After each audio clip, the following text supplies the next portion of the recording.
The Minister for that. The Minister will know that in discussions with her Cabinet colleagues, decisions have been taken to delay the agreement on parcels, to delay the agreement on customs, to avoid taking the decision on UK-wide labelling.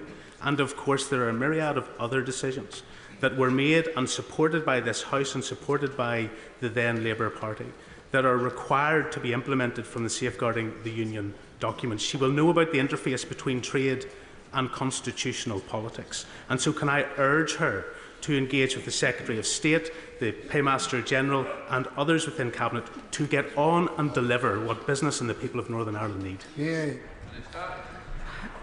We are not alone as ministers to have faced all sorts of decisions that should have been taken by the previous government when we came into office 3 months ago. We have taken up those decisions on parcels, on every aspect that he mentions. He's right to raise them because we do need to work on these to ensure that we protect the UK internal market and ensure the best regime for business is possible. Jim Allister. Question 3. Secretary of State. The statutory instrument for the Northern Ireland Pet Travel Scheme has now been laid.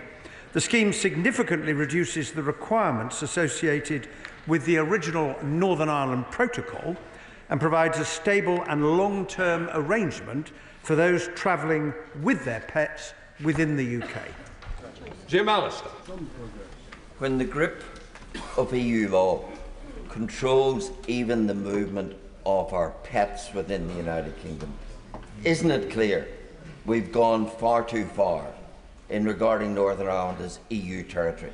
For that is the reason for this absurd regulation, which at the behest of the EU imposes passport pets if you want to bring your pet from GB to Northern Ireland.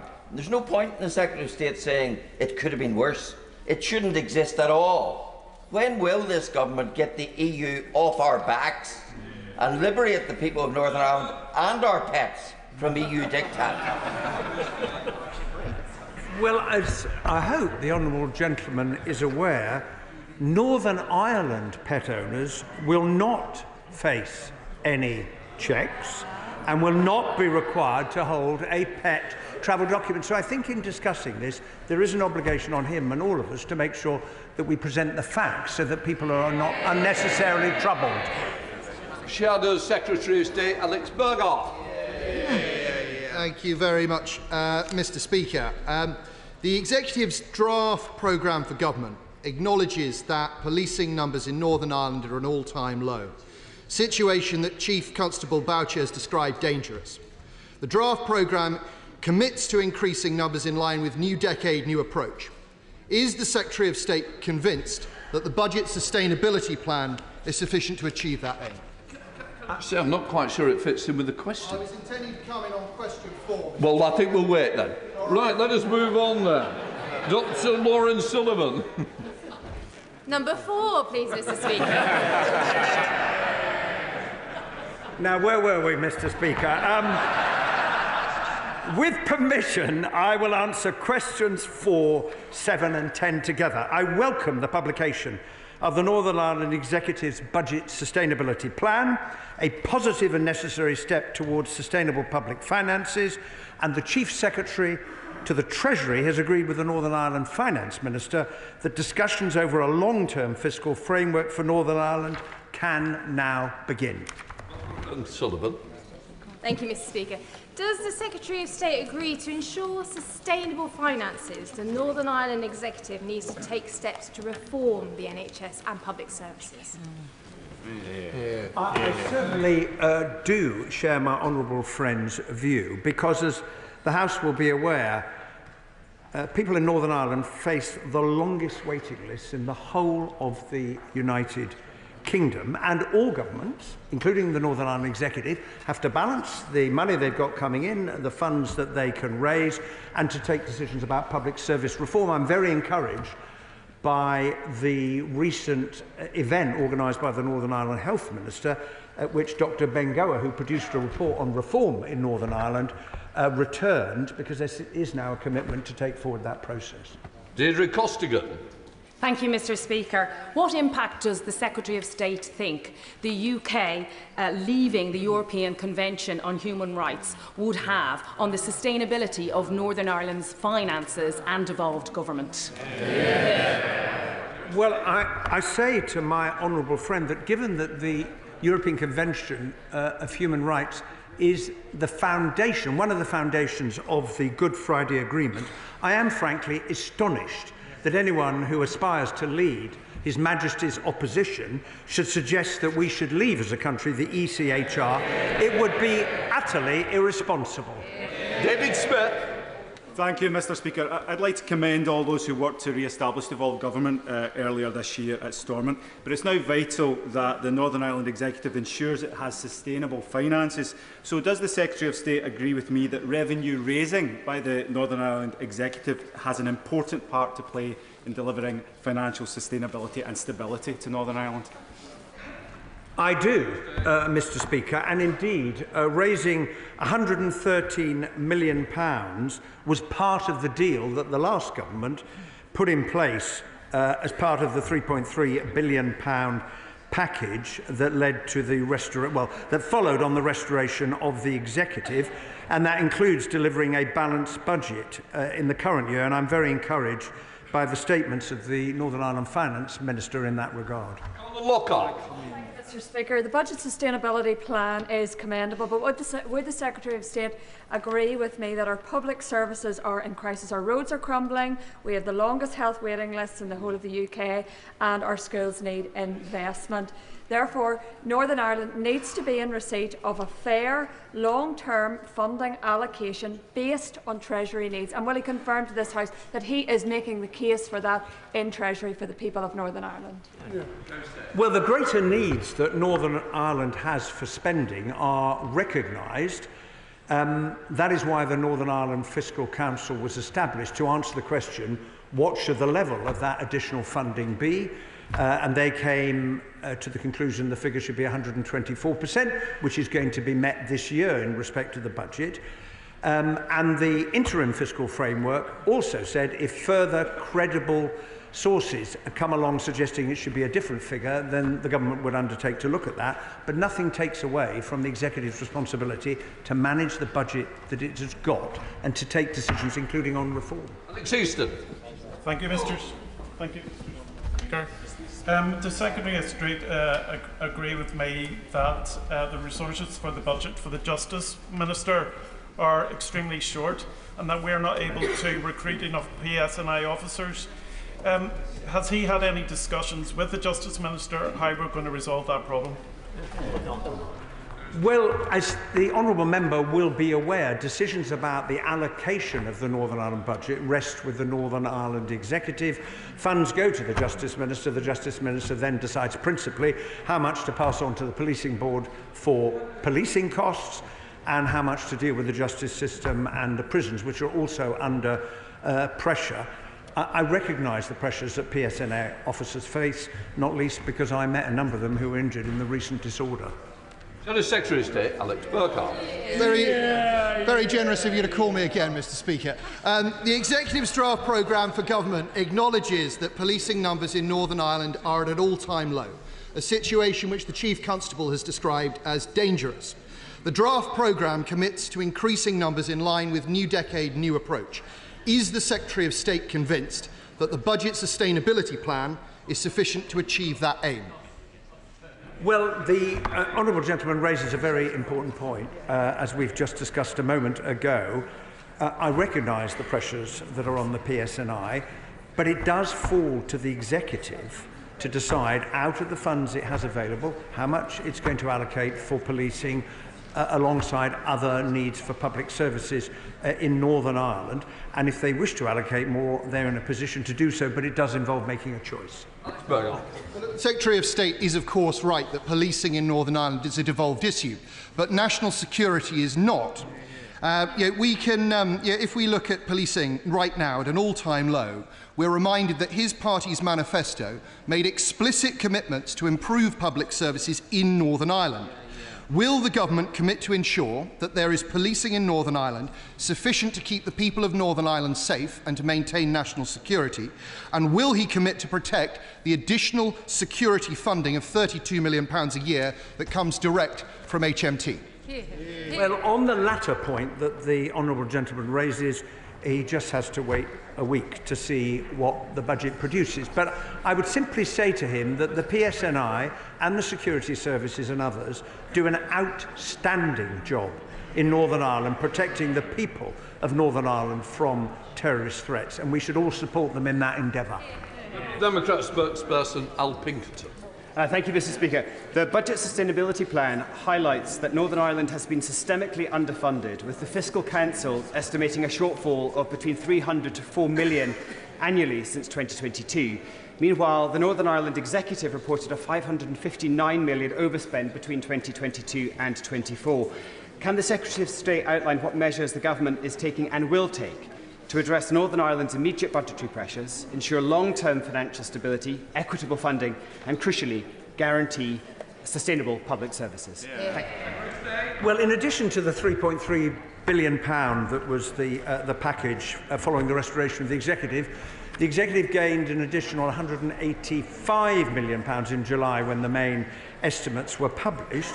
And in order to avoid having to repay the debt that the honourable member refers to, they have to put their finances on a sustainable path, deliver a balanced budget and raise the additional revenue, £130 million, that they committed to do when the deal was done. The Fiscal Council's view is 124% to the right funding. For 5, Mr. Speaker.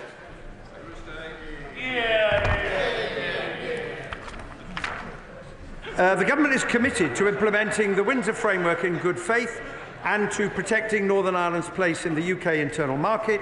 We continue to take forward policies set out in safeguarding the Union, including most recently the establishment of the Independent Monitoring Panel and the publication of guidance under Section 46 of the UK Internal Market Act. Robin Swan. Concern in regards to the supply of medicines again to Northern Ireland. The British Generic Medicines Association says there's an absurd situation where shortages will be due to bureaucracy because of the UK-only labelling that is required for medicines going into Northern Ireland. Mr. Speaker, the government say they're relaxed that that deadline will be made. Is the Secretary of State relaxed in regards to the continued supply of medicines coming into Northern Ireland? Well, I would say to the honourable gentleman it's really important that medicines that are required continue to be supplied. The industry has had quite a period of time to make arrangements to ensure that the labelling rules are met, and I hope very much in the time that is available, those companies that haven't done so will do so. Sammy Wilson. Question number 6, Mr. Speaker. Having carefully considered the results of the consultation with industry, the Government decided not to proceed with the introduction of mandatory not-for-EU labelling in Great Britain from the 1st of October 2024. Instead, we will take the powers necessary to apply not-for-EU labelling in the future if that is required to secure supplies in Northern Ireland. Sammy Wilson. The result of the Northern Ireland Protocol signed by the previous government has been to create an economic border between Northern Ireland and Great Britain, and also the imposition of EU law, which has created a problem for the supply of goods to Northern Ireland. The Labour Party, when in opposition, supported the idea of food labelling as a way of avoiding an interruption of supply of food goods from GB to Northern Ireland. Why has the government now reneged on a promise which it supported in opposition, and what will be the trigger for this imposition if it's needed? Well, the consultation on UK-wide labelling led the industry to say this will impose huge cost on us and therefore cost on consumers, raising the price of goods. The purpose is to ensure that goods are not delisted in Northern Ireland. That is why we are going to take the power to ensure that if there is any evidence that that is happening, then the labelling requirements that were set out in safeguarding the Union can be applied, including on individual products on a sectoral basis. Just a second, come back to Josh Newbury. He's just going to ask his question. Thank you, Mr. Speaker. Businesses in my constituency of Cannock Chase tell me they're facing increased red tape and costs when importing from or exporting to Northern Ireland. So could the Secretary of State confirm that he is committed to unfettered access for goods moving from Northern Ireland to Great Britain? I certainly can confirm that, and it indeed is set out in legislation in the UK Internal Market Act. Mr. Speaker. Minister. I congratulate my honourable friend on her new role as the leader of the SDLP, and I thank her for raising this really important issue. 7 women and girls have been killed violently in Northern Ireland this year alone. This is devastating. I've discussed the importance of action on violence against women and girls with the First and the Deputy First Minister, and I welcome the Northern Ireland Executive making this a priority in their programme for government and the new strategic framework. Thank you, Minister. Mary Ward in my constituency became the 4th woman to be murdered in just 6 weeks in Northern Ireland. It remains one of the most dangerous places in Europe to be a woman, with a femicide rate that is twice the rate of that of Britain. And we need to think very deeply about the type of society we have created that is manifesting in this way. The publication of the Northern Ireland Strategy on Violence Against Women recently was overdue and very welcome. Does the Minister agree with me that the funding and human resources attached to that strategy must be proportionate with the urgency and the deep roots of this issue? And will she support the Executive as they review the sentencing and judicial processes that are contributing to these very preventable deaths? My thoughts are with the family and friends and all those affected by the murder of Mary Ward. Every woman deserves to feel safe. There is what's been called an epidemic of violence against women and girls in Northern Ireland, and I do join with the member in welcoming the new strategy. We need stronger action by the justice system, more support for frontline services, tackling harassment wherever it is, in homes, schools, workplaces and on our streets, and challenging and changing misogynistic attitudes and behaviours. That will need urgent action, working together. This government stands ready to do this. Sir David Davis.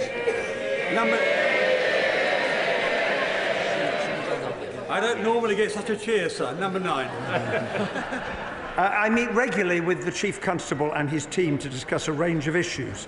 While the Chief Constable has operational independence, the Investigatory Powers Commissioner's Office provides oversight of these powers to ensure that their use is necessary, proportionate and in accordance with the law. David Davis. Well, in a recent Investigatory Powers Tribunal, it became apparent that the Northern Ireland Police Force had been caught surveilling journalists' telephones on the basis that they had received secret documents from whistleblowers. The reason for the secrecy of those documents was to cover up the embarrassment of the RUC and the handling of the Loughlin Island massacre. Will he meet me to discuss the future use of surveillance powers by the Northern Ireland Police? Well, I am indeed aware of the background to this case, and the original search warrants were quashed. And the police investigation was discontinued. The Investigatory Powers Tribunal, as the Right Honourable Gentleman will know, is currently looking at this specific case. It would not be appropriate for me to comment while that's ongoing. The Chief Constable has set up the McCullough Review to look at the wider issue, and the Right Honourable Gentleman may well wish to make representations to that review. We now come to questions to the Deputy Prime Minister, Adam Jogi. Question 1, Mr. Speaker. Deputy Prime Minister. Thank you, Mr. Speaker, and I've been asked to reply. My right honourable friend, the Prime Minister, is in Samoa to discuss shared opportunities in the Commonwealth, including how we work together to deliver economic growth. With increasing threats facing Britain, it is vital that we also strengthen the defence, security and cooperation with our allies, and that's why today this government signed a landmark defence agreement with Germany which will help keep us safe and create hundreds of jobs. Mr. Speaker, I know the whole House will join me in sending our best wishes to Sir Chris Hoy and his wife Zara. He is a true sporting legend, and the courage and positivities they have shown will inspire many others. Mr. Speaker, I also send our condolences to those affected by the train crash in Powys. Mr. Speaker, this morning I have had meetings with ministerial colleagues and others, and in addition to my duties in this House, I shall have further such meetings later today. Thank you, Mr. Speaker. For 14 years, my constituents in Newcastle-under-Lyme had to suffer flatlining wages, in-work poverty and a battered economy that served nobody. Can I urge the Deputy Prime Minister to use the Employment Rights Bill to turn the page on the last 14 years, to give our businesses the support they need, and to finally restore dignity, prosperity and opportunity to the good people of Newcastle-under-Lyme? Can I thank my honourable friend and welcome my honourable friend to his place? When this government took office, we promised the biggest upgrade to workers' rights in a generation, a new deal for working people. We said that we would introduce a bill within the first 100 days, and we've kept that promise. This is a Labour government led by working people for working people. Deputy Leader of the Opposition, Oliver Dowden. Thank you, Mr. Speaker. Can I join the Deputy Prime Minister in paying tribute to the bravery of Sir Chris Hoy? He truly is an inspiration to us all. And I also echo her comments about the train crash in Powers. Mr. Speaker, what is the Deputy Prime Minister's definition of working people? Deputy Prime Minister. Well, first of all, let me start by welcoming the honourable gentleman to his new place. Today is our first exchange, Mr. Speaker, since he pushed for a July general election. And if his own side hasn't offered him a peerage, I certainly would have. And Mr. Speaker, the definition of working people are the people that the Tory party have failed for the last 14 years. Oliver Dowden. Well, the Deputy Prime Minister stood on a manifesto promising not to raise taxes on working people. It now appears she can't even define who working people are. So I'll give her another go. There are 5 million small business owners in this country. Are they working people? Deputy Prime Minister. Mr. Speaker, I don't know how the shadow Deputy Prime Minister can stand there with a straight face when it was the small businesses, the working people of this country that paid the price of them crashing the economy, sending interest rates scoring. I think he needs to learn his own lessons in opposition. Oliver Dowden. Well, I think the whole House will have heard the Deputy Prime Minister disregard 5 million hard-working small business owners.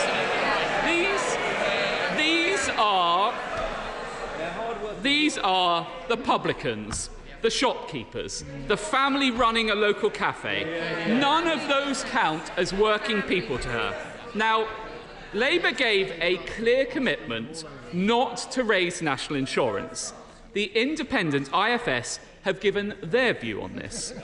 They say that raising employer national insurance is a tax on working people. Even the Chancellor said that raising employer national insurance was a jobs tax that will make each new recruit more expensive and increase the cost to business. So does she agree with the IFS and her own Chancellor? Mr. Speaker, I remember the party opposite, what they said to business. What was it? F to business? Whereas this party held an international investment summit last week, which poured £63 million into our economy. We're pro-business, pro-worker, and getting on with fixing the mess that they left behind. So I think we can take it from that answer that the Deputy Prime Minister doesn't agree with the IFS, and I suppose it shouldn't come as a surprise that she doesn't agree with her Chancellor. But does she agree with this? And I quote, "Working people will pay when employers pass on the hike in national insurance." Mr. Speaker, these are her words. So does she at least agree with herself? Mr.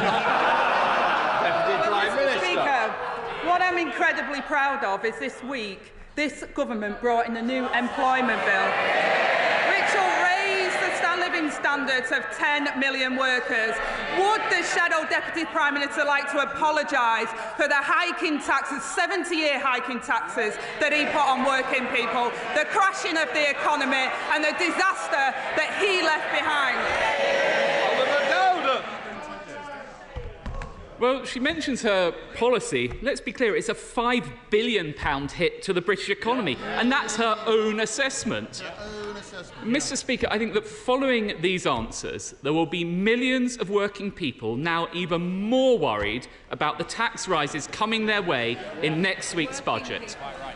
But as this is our last exchange across the dispatch box, I'd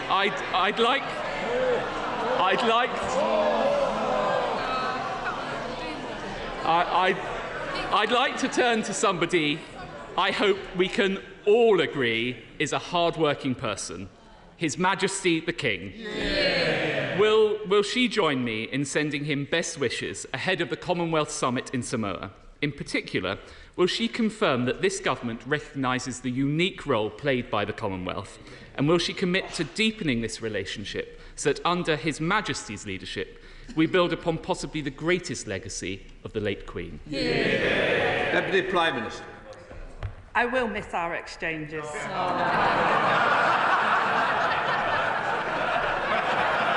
Battle of the Gingers, the late nights voting, and in that spirit, Mr. Speaker, I will agree with my right honourable friend. The King does a tremendous job, and so did the late Queen, and the Commonwealth is very important, and that's why the King and the Prime Minister at the moment are working together. Thank you. Yeah. Oliver Dowden. Well, I thank the Right Honourable Lady for that answer. Our Commonwealth family is brought together by historical and cultural ties, indeed much like the pair of us. But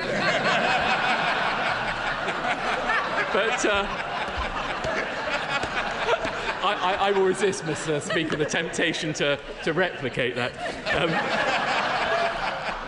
But as we look to the Commonwealth's future, we now have the opportunity to deepen our economic relationship. Will she therefore assure the House that the Prime Minister will use this summit to continue the work begun by the last government in building deeper economic ties with our Commonwealth friends and allies? Yeah. Deputy Prime Minister. Well, Mr. Speaker, we talk about economics. The architect of the 2024 Tory general election campaign, doing his victory lap before retiring with the hereditary peers that he fought so hard to protect. He leaves behind a Tory party in utter denial, heads in the sand, refusing to accept the rejection by the British public. Their plan for Britain, Mr. Speaker, includes scrapping the minimum wage, cutting maternity pay and tax breaks for the big oil companies. Mr. Speaker, this Labour government is elected to end the Tory chaos. Dr Evans, you've got a sore neck. I wish it was your throat a little. Come on, Deputy Prime Minister. Mr. Speaker, they don't like to hear it, but this Labour government was elected to end the Tory chaos, and that's exactly what we're doing. £600 more in the pockets of insecure workers, 30,000 new dads given paternity leave, and 10 million working people better off. While their so-called leadership candidates argue about what went wrong, this Labour government is getting on with rebuilding Britain. Rachel Maskell. Thank you, Mr. Speaker. I, like many MPs, have heard many heart-rending stories of constituents who have had poor end-of-life support. Yet, had palliative care been available alongside an end-of-life plan, their experiences could have been so different. Would the Deputy Prime Minister agree to set up a commission for palliative and end-of-life care so that everyone can access the very best support when terminally ill and have a peaceful and dignified death, and will she meet to discuss it? Yeah. I thank my right honourable friend for raising what is an emotive subject on both sides of this House. I know from my own work in this area, before I was in this place, what an incredible work this is, and the honour it is to be there for somebody at the end of their life. Discussions have begun now on how to improve access to palliative and end-of-life care, and I'll ensure that she gets a meeting with the relevant minister to discuss this issue. Yeah. Deputy Leader of the Liberal Democrats, Daisy Cooper. Yeah. Thank you, Mr. Speaker. May I associate myself and the Liberal Democrats with the Deputy Prime Minister's remarks about Chris Hoy and all those involved in the train crash. Our NHS is bracing itself for a winter crisis. And one of the causes of the winter crisis every year is that there are thousands of people in hospitals who are fit to go home, but they can't be discharged because there are not the care workers in place to enable people to recover at home or in a care home. Would the Deputy Prime Minister consider the Liberal Democrats' idea of an NHS winter task force to winter-proof our NHS, end this cycle of the winter crisis and put to an end the scandal of hospital patients paying the price of the social care crisis left by the Conservatives? I thank the Honourable Lady for her comments, and I share with her desire to ensure that care workers are given the respect and the importance that they deserve. They are critical, in my opinion, to solving the problems within our National Health Service, and it's the Labour Party that will create a national care service, and we're launching our first ever fair pay agreement for care professionals to boost recruitment and retention. We must get the NHS back on its feet after the disaster of the Conservatives, and my right honourable friend, the Chancellor, will have more to say in the budget. Daisy Cooper. Thank you, Mr Speaker, and I thank the Deputy Prime Minister for her answer. We stand ready as a party of constructive opposition to work with the government to fix our social care system. However, one of the measures that could make it harder for us to keep the carers that we so desperately need would be an increase in employers' national insurance contributions. Were that measure to go ahead, it would affect millions of small businesses, including 18,000 small care providers. Can I ask the Deputy Prime Minister to assure this House that there will be nothing in the budget that makes it harder for vulnerable people to access the care workers and the care that they desperately need? Well, again, I won't speculate on the budget, not least with the Chancellor that sat at the side of me. But what I will say, and I'll reiterate what the Chancellor has said and what the Prime Minister has said, this will be a budget that recognises that working people of this country and the enterprise in this country has been hard hit by the 14 years of Conservatives. We will rebuild Britain and we will grow our economy to pay for our public services. Chris MacDonald. Thank you, Mr Speaker. This next year marks the 200th anniversary of the Stockton to Darlington Railway, but the rail industry in my area is currently in peril, with hundreds of jobs at risk at Hitachi Rail as a consequence of a lack of action from the previous government. Will my right honourable friend, the Deputy Prime Minister, join me and our honourable friend, the member for Newton Aycliffe and Spennymoor, with workers, management and trade unions to ensure that no stone is left unturned as we fight for the future of this Hitachi Rail factory? I thank my right honourable friend for that question and welcome him to his place. He's been a champion for workers at Newton Aycliffe from day one, and I know he's met with the Transport Secretary, and I can assure him that we're in close contact with Hitachi on operations to secure a sustainable future for Newton Aycliffe, and we're committed to a long-term industrial strategy for rolling stock, seeking to support British manufacturing and end the volatility of recent years. Stephen Flynn. Thank you, Mr Speaker. In today's spirit of cross-party working, will the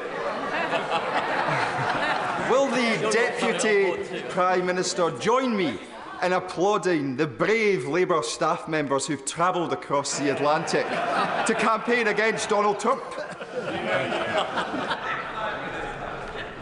Mr Speaker, I'm loving this loving. I don't often get it. What I say to the honourable gentleman is that people in their own time often go and campaign, and that's what we've seen. It happens in all political parties. People go and campaign and they do what they want to do in their own time with their own money. Melanie Ward. Thank you, Mr Speaker. Like many in my constituency of Cowdenbeath and Kirkcaldy, my family knows what it means to raise and support a disabled child. Charities like the Yard in Kirkcaldy do an amazing job providing vital additional help to disabled children and their families. Last month, a survey found that our country is so broken that 3/4 of parents of children with special educational needs and disabilities have been forced to give up work or cut their hours. Does the Deputy Prime Minister agree that our Labour government must tackle this intolerable reality? I absolutely agree with my honourable friend and pay tribute to those that work with children with special educational needs and disabilities. I myself have my amazing son who does tremendously well given his challenges that he faced in life. I know from personal experience the system is just not working for children and families. Future funding decisions will need to be taken as part of the upcoming spending review, Mr Speaker, but we will work with the sector to deliver our shared mission and restore parents' trust. Peter Bedford. Thank you, Mr. Speaker. Just 3 months into this Labour government, we have seen brutal cuts to support for pensioners. We have seen a taxing of education, and we have seen just this week £5 billion of additional pressure put on British businesses. Why does this government have such a problem with aspiration?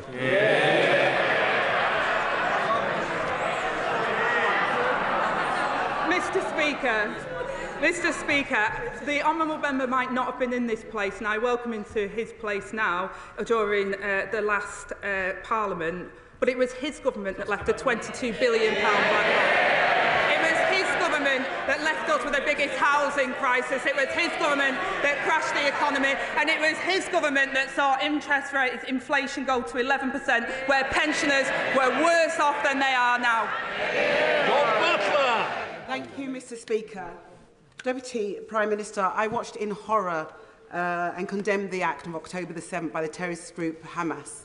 A year later, I watched in horror as 42,000 people are killed in Gaza, 11,000 of them children, people burned alive, attached to drips, aid workers killed, and now families are starving. Our right honourable friend, the Prime Minister, has said that the world will not stand by and see this the lack of humanitarian assistance. If the Israeli government will not listen to our Prime Minister's words, what tangible, measurable actions will we take as the UK-British government? I thank my honourable friend for raising this really serious and important issue. The humanitarian situation in northern Gaza, Mr. Speaker, is dire, and we need an immediate ceasefire and much more aid allowed to flow in and an immediate release of all the hostages. We have suspended UK export licences to Israel for items which might be used in the current conflict, and this government has concluded that there is a clear risk that items exported to Israel might be used in serious violations of international humanitarian law in Gaza. This does not change our position, Mr. Speaker, instead support for Israel's security, but we will always do so in a manner consistent with our obligations to domestic and international law. David Simmons. Well, thank you, Mr. Speaker. Mr. Speaker, our child protection services have had to deal with a number of cases where parents and carers have argued that their fatal actions were lawful punishment. So I'd like to ask the Deputy Prime Minister, will she bring forward legislation bringing the rest of our country into line with Scotland and Wales so that all children enjoy unambiguous protection in law against violence? I think it's a very important point that the right honourable gentleman raises, and I'll make sure that the Minister has a meeting with him. But the first job of any government is to protect the citizens, and that includes our children, and we'll make sure we work across the House to deliver that. Caroline Harris. Thank you, Mr. Speaker. Last Friday was International Menopause Day, and the government announced Mariella Frostrop as the new Menopause Employment Ambassador. Mariella will be working across Whitehall to ensure every department recognises the need to support women through their menopausal years. Hopefully, Mr. Speaker, the Deputy Prime Minister will join me in celebrating this appointment and confirm that this government will do all they can to keep menopausal women happy, healthy and wonderful.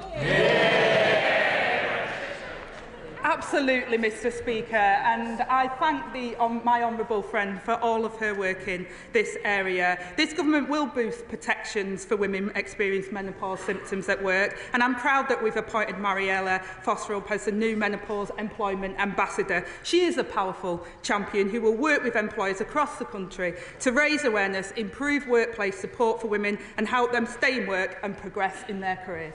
Monica Harding.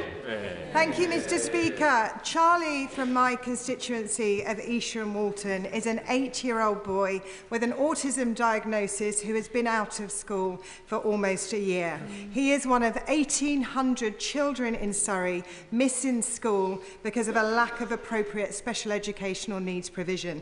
Will the government commit to ending this scandal by properly funding special educational needs provision in next week's budget so that children like Charlie in my constituency of Esher and Walton and beyond are no longer let down? I thank the honourable member for her very important question, and I'm sorry to hear about what Charlie and many other children with special educational needs have gone through. We know we've inherited a really dire situation. Many members across this House have raised this issue, and that I'm sure the Chancellor have heard what she said and that she will be upcoming in the budget. Mike Tuck. Thank you, Mr. Speaker.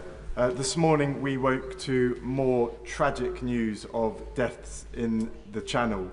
Something that we're hearing far too often. Just last month we saw the death of a pregnant woman and children.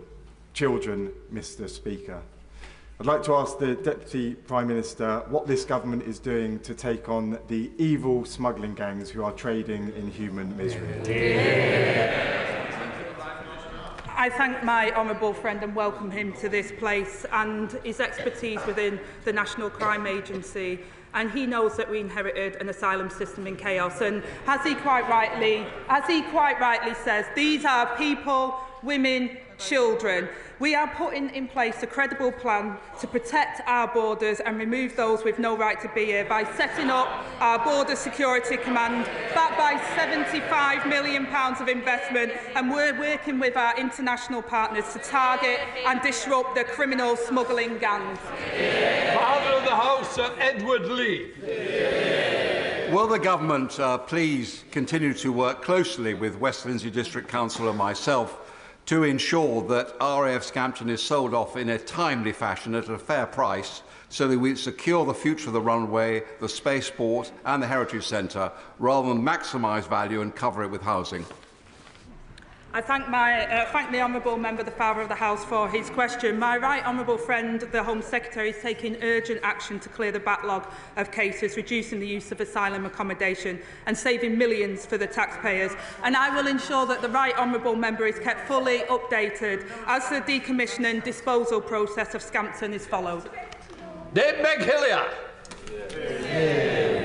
Thank you, Mr. Speaker. Mr. Speaker, in my constituency, hundreds of leaseholders, tenants and shared owners are living in properties with cladding and other defects in their properties, and thousands around the country. Their lives are on hold. Many are facing bankruptcy, delaying, having children unable to move.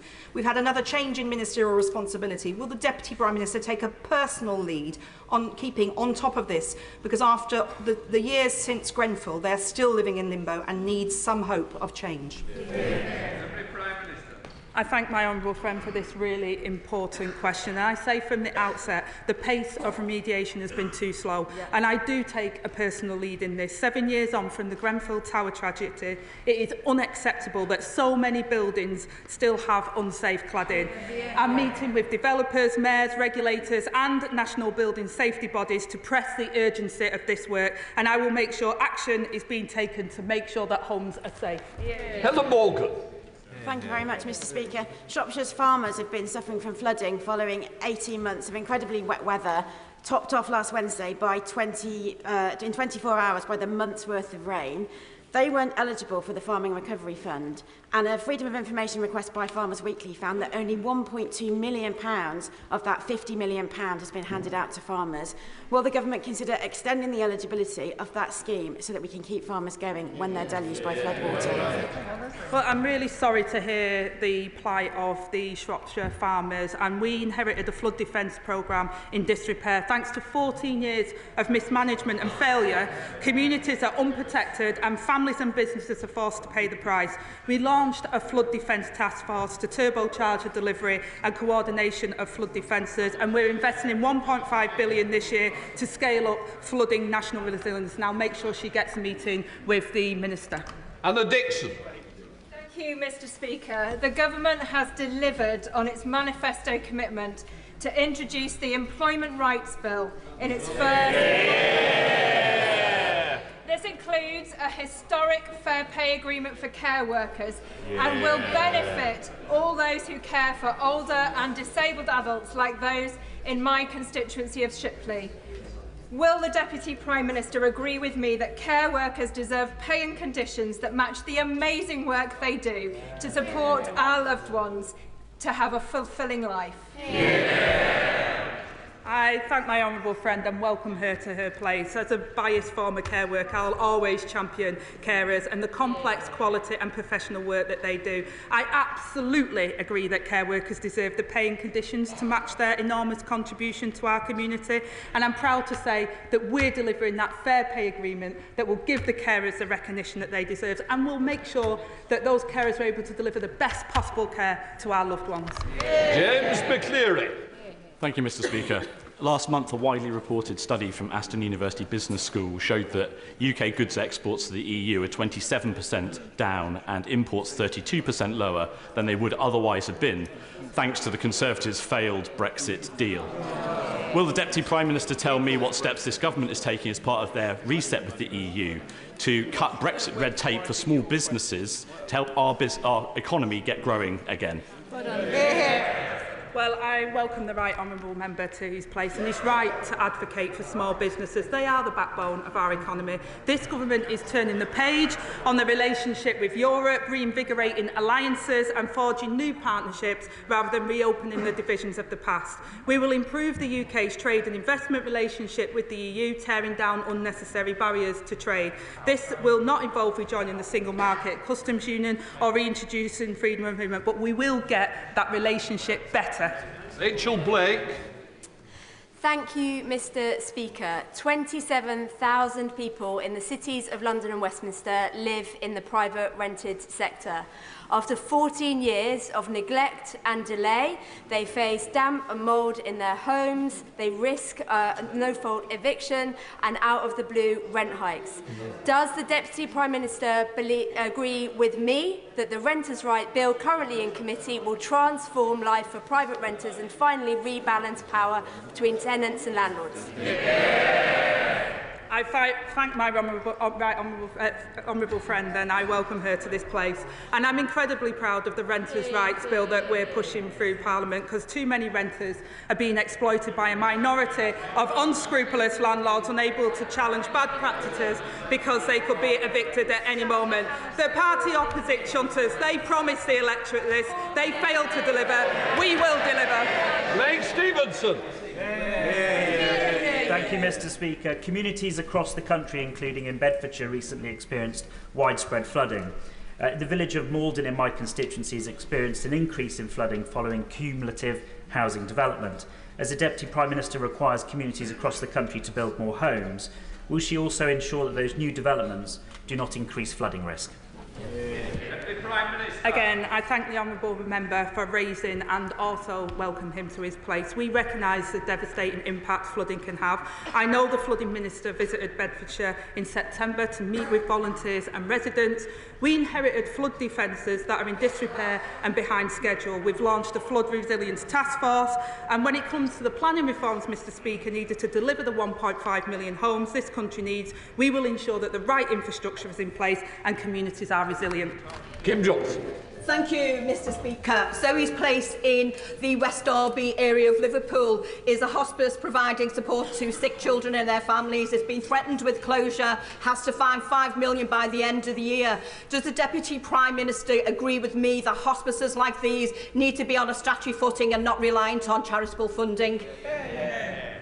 I thank my honourable friend for that question, and the hospice situation in this country has faced significant challenges because of the 14 years of devastation under the Conservatives. The Health Secretary has already raised these issues and knows that this is of importance, and I'll make sure she gets a meeting. Final question, Sir John Hayes. Thank you, Mr. Speaker. The Deputy Prime Minister will know that my constituency and Lincolnshire as a whole is the breadbasket of Britain, producing 12% of the food that's consumed across the entire nation, 30% of the vegetables, 20% of the sugar beet and so on. She will know that's because of the Grade 1 and 2 land in Lincolnshire. And yet Lincolnshire faces an invasion of giant pylons down the east coast and huge solar developments. So will she meet a delegation of colleagues from Lincolnshire and nearby, including my referendum friend for Louth and Sleaford and the Farnborough Hills, so that we can establish that energy security must never be the competitor with food security? Well, I thank the honourable member for his question, and he will know that we launched a consultation on the National Planning Policy Framework. We will protect agricultural land. We will ensure that we have renewable energy, so we have energy security in this country, and we will get Britain building again. That completes Prime Minister's questions. I'll let the front benches change over.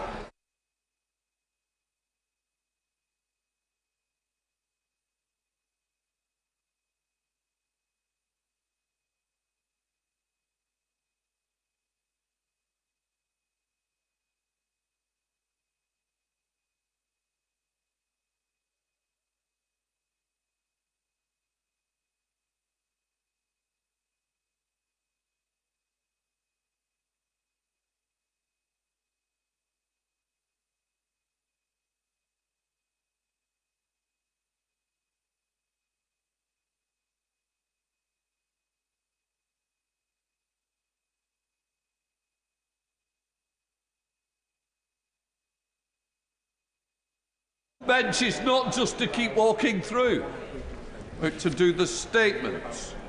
Right. Secretary of State for the Environment and Rural Affairs, Steve Reid. Thank you, Mr. Speaker. And with permission, I would like to update the House on action this government is taking to fundamentally transform our water industry and clean up our waterways for good. 14 years of Conservative failure has left our water sector in disrepair. The rivers, lakes and seas we all love have record levels of pollution. Severe droughts are set to leave parts of the country facing significant water shortages by 2050, particularly in the southeast. And water companies forecast England will need to find an extra 5 billion litres of water a day to fill the gap between supply and demand by that same year. A rising population and the increasing impacts of climate change are putting strain on the water system. Firmer action should have been taken by the previous government to ensure money was invested to fix the water and sewage system. Instead, they allowed that money to be siphoned off for bonuses while our water infrastructure crumbled. A secure water supply is essential for every home and business up and down this country. It is the foundation of our economy, our communities, and our global security. It is essential to life itself. We use water to cool power stations, and it is vital to our electricity supply. We use water to grow the crops that provide the food we put on our plates, and we use it to supply our leisure industries. Without a resilient water supply, we cannot build the new homes and critical infrastructure we need to grow the economy. Concerns about pollution, water shortages, bill increases, and the sector's financial resilience all point to the need for profound change. The water sector needs a complete reset, with a reformed water sector working in partnership with government to bring in the investment we need. We need a clear long-term plan to ensure the sector puts customers and the environment first and can attract the investment to upgrade our infrastructure. We need a water system fit for the future. We cannot clean up our rivers, lakes and seas overnight, but we have a plan and the work of change has started. On the 11th of July, I made a statement to the House on the agreement I reached with water companies and Ofwat to ring-fence money earmarked for investment in water infrastructure so it can no longer be diverted for shareholder payouts and undeserved bonus payments. On the 9th of September, we introduced the Water Special Measures Bill, setting out new measures, including strengthening regulation to ensure water bosses face personal criminal liability for serious and repeated law-breaking, giving the water regulator new powers to ban the payment of bonuses if environmental standards are not met, and boosting accountability for water executives through a new code of conduct. Today, I'm pleased to announce the third stage of our plan. We are launching an independent commission together with the Welsh Government, which will lead the biggest review of the water industry since privatisation 35 years ago. The Commission will ensure we have the robust regulatory framework we need to attract the significant investment required to clean up our waterways. build new infrastructure to address water scarcity and restore public confidence in the sector. I am delighted it will be led by the former Deputy Governor of the Bank of England, Sir John Cunliffe, who comes with decades of economic and regulatory experience. Sir John will be supported by an advisory group of experts covering areas including the environment, public health, engineering, customers, investors and economics. He will seek advice from wider groups of stakeholders, including environmental campaigners, consumer champions, water companies, regulators and the public at large. The Commission will conduct a root and branch review of the water sector's regulatory system. It will cover the water industry in England and Wales and the strategic planning framework under the Water Framework Directive and River Basin Management Plans to ensure strategic water planning across sectors is effective at a catchment, regional and national scale. Where housing, planning and agriculture and drainage interlink with strategic planning across the water system, these are also in scope. The Commission will set a new framework for the future. It will not make recommendations which affect the current Price Review 24 process to ensure a stable climate for investment as that process concludes. It will be pragmatic and focus on reforms that will improve the privatised regulatory model. Nationalisation of the water sector will not be in scope because of the high costs of buying out the current owners, lack of evidence that it would lead to improvements, and the long delays it would cause in cleaning up polluted water and serving customers better. The Commission will make recommendations in the first half of 2025, reporting to me as the Secretary of State for the Environment and to the Deputy First Minister and Cabinet Secretary for Climate Change and Rural Affairs in Wales. Once the Commission has made its recommendations, the UK Government and Welsh Government will respond and consult on proposals, including subsequent legislation. Further details on the Commission's scope, delivery approach and timelines are set out in its terms of reference, which will be available on gov.uk today. This Government will deliver an ambitious, long-term and collaborative approach to reforming the water sector, creating a strong new partnership between government, water companies, customers, investors and all those who work to protect our precious environment. The Commission will set the groundwork for the reformed water sector we want to see, and I would like to thank Sir John for leading this important work. This is our opportunity to make sure our children and their children have the chance to create memories that will last a lifetime, to splash about at the seaside, to row on our rivers, or enjoy a picnic by the lakeshore. This is our opportunity to inject billions of pounds into the economy and power UK growth by attracting global investment into a transformed water sector. This is our opportunity to clean up our water once and for all. Shadow Minister Robbie Moore. Thank you, Mr. Speaker. And can I thank the Secretary of State for prior sight of his statement. 14 years in opposition, and this is what the Labour Party has to offer. When they've had more than a decade to craft a clear package of policies, listen to campaigners and prepare to govern, and yet this is what they've brought to the House today, which illustrates, Mr. Speaker, not a sign of any ambition. Mr. Speaker, this is a sign of hesitation. It's a way to delay the difficult decisions and buy themselves more time. It's part of a growing trend that, unfortunately, we're seeing consistently from this new Labour government. Across all government departments, announce a review, a task force, and yet another commission, and the hope that the public doesn't notice that really they never had much of a plan at all. Mr. Speaker, this approach is simply not going to wash with the bill payers. During the election, the Secretary of State was touring around the country with campaigners like Fergal Sharkey, promising radical change to the sector. But here, he's now in power, and if you look at it, what has he actually achieved so far?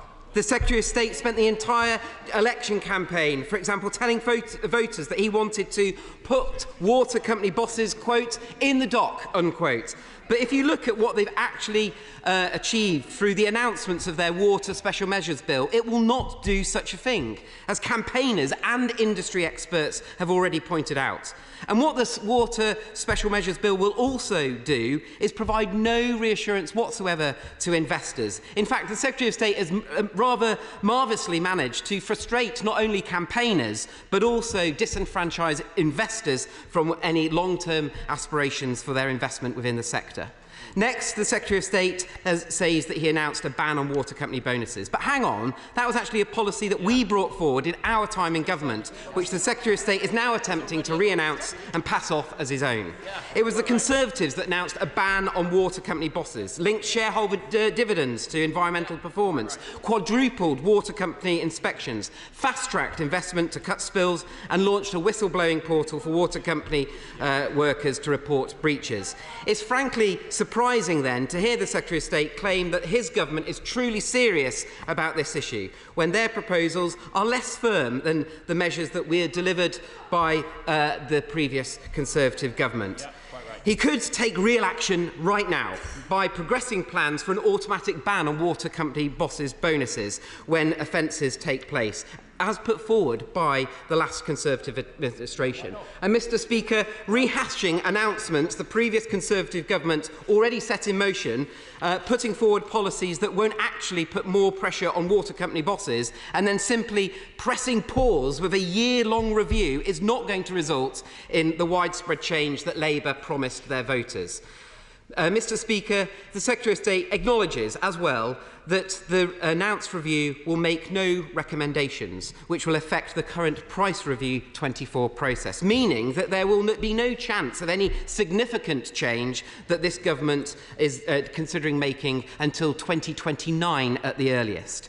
So, could I ask the Secretary of State to provide an outline of the timeframe associated with actual recommendations which will come from the review being implemented and put in place? When is any real benefit from this further review task force commission likely to be experienced, not only from the water industry in terms of infrastructure improvements, but also by the bill player and improvements on the environment?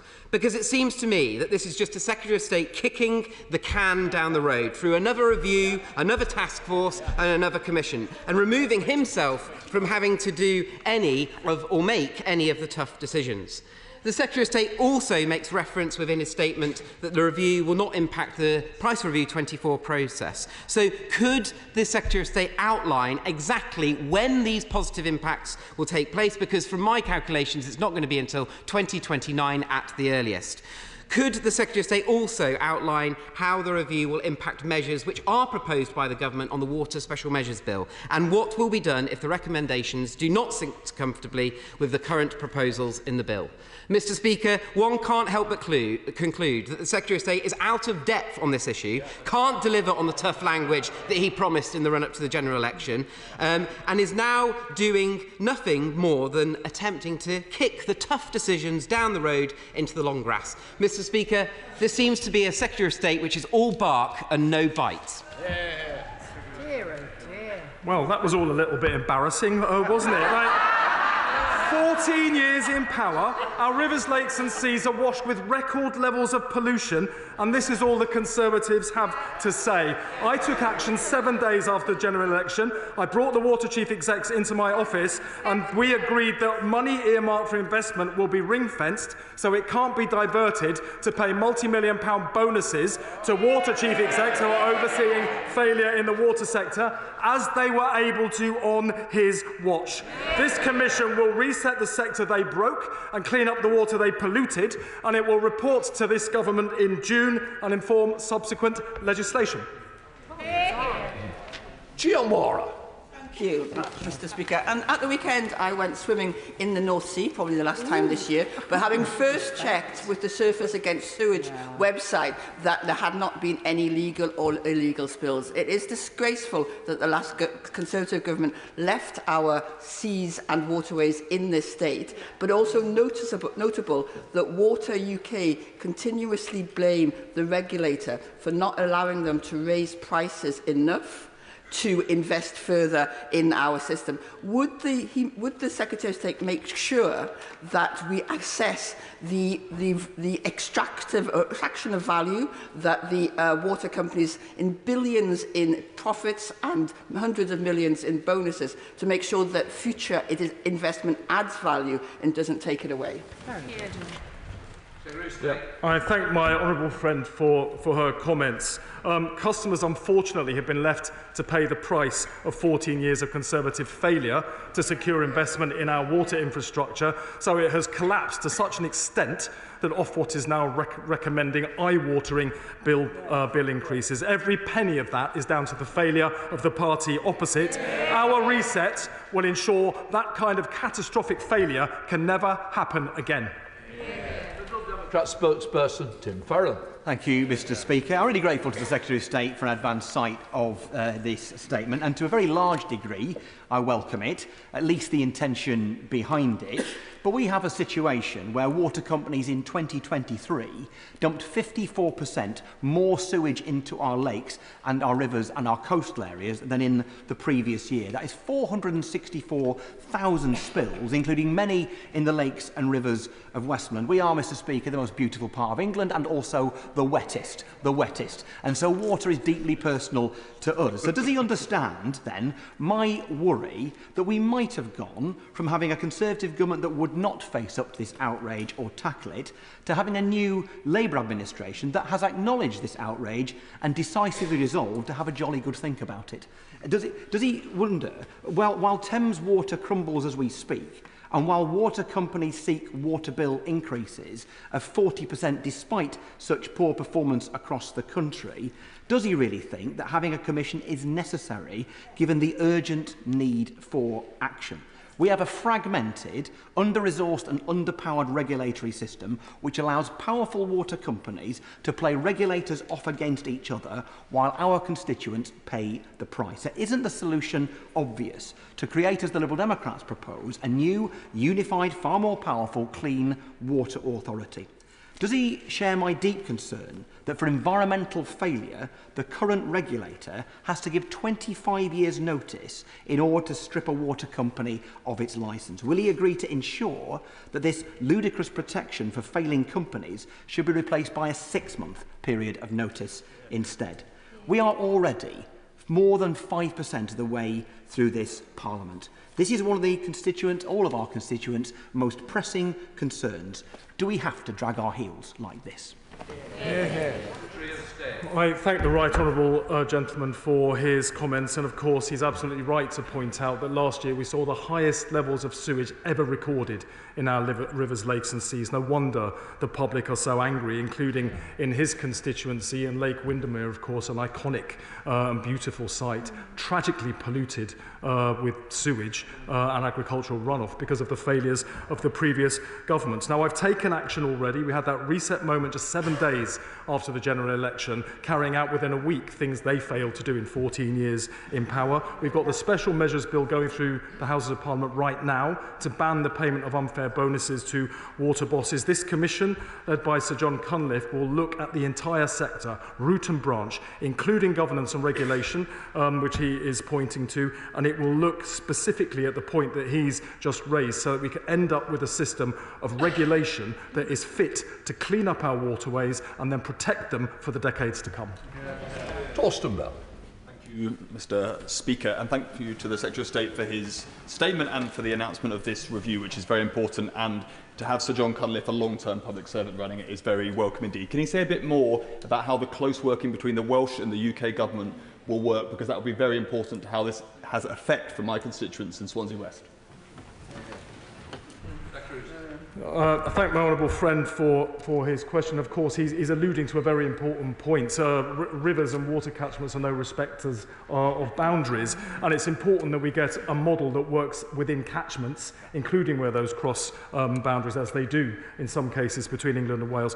This review has been jointly commissioned by the UK and the Welsh governments. It will jointly report to both governments, and it will seek to look at a better model for structuring and supporting our water sector so that we can ensure that we clean up all of our rivers, all of our lakes, all of our seas, so the public can get back to enjoying them, and we can bring in the investment to support the infrastructure delivered at pace to drive economic growth in every single part of the United Kingdom. We come to the Chair of the Select Committee, Alistair Carmichael. Speaker, the Secretary of State is quite right to point to the role of the payment of bonuses and dividends in coming to this point, but he must surely acknowledge that that is far from being the whole story, and that there are a number of business and accounting practices in companies like Thames Water that have brought us to the stage where we are today. If he's serious about having a water system that's fit for the future, we have to understand properly what has gone on before. So can he confirm that the Commission will be properly resourced with the necessary forensic accounting resource so that those who have been responsible for the most egregious practice in the past, who now seem to be appearing in other water companies around the country, will not be allowed to do the same thing there? Well, I thank the Chair of the Select Committee for his intervention and the points that he makes. Of course, he's right.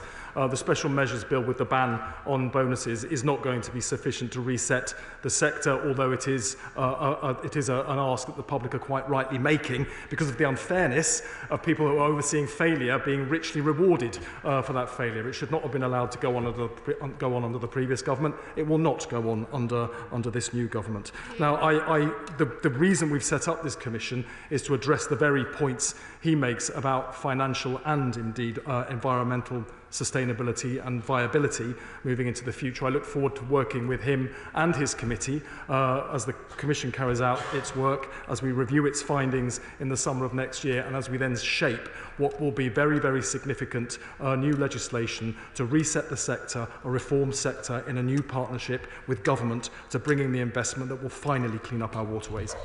Helena Dollimore. Thank you, Mr. Speaker, and can I declare an interest as a customer of Southern Water who lost my water supply for 5 days earlier this year, along with 30,000 of my constituents in Hastings and Rye.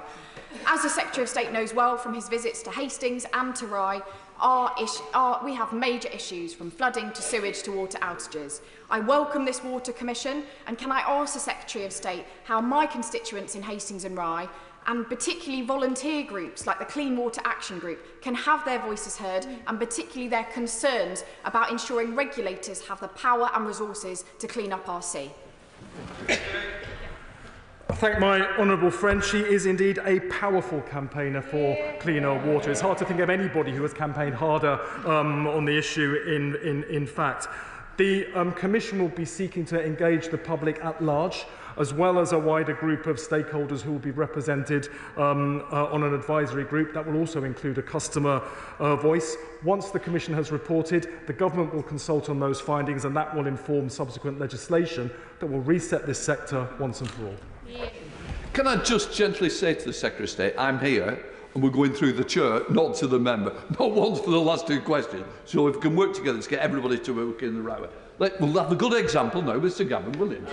Thank you, Mr. Speaker. And in my constituency of Stonebreak, Worley and Penkridge, we have beautiful rivers, great and mighty river Trent, as well as the River Penk. And over the last few years, with more transparent data that is available, we've been seeing the number of sewage discharges going into these rivers. Can the Secretary of State promise the House that actually looking at how we reduce those sewage discharges into the Trent and into the River Penk are going to be at the heart of what this Commission does? Yes, it's always a pleasure, of course, to gaze at you, Mr. Speaker, rather than elsewhere in the chamber. The right honourable gentleman makes a very important point. Of course, the point of the Commission is to identify ways in which we can strengthen regulation and operations so that we can bring in the investment, clean up our water sector once and for all, and reduce and remove the pollution that is destroying so many beautiful rivers, including those in his constituency.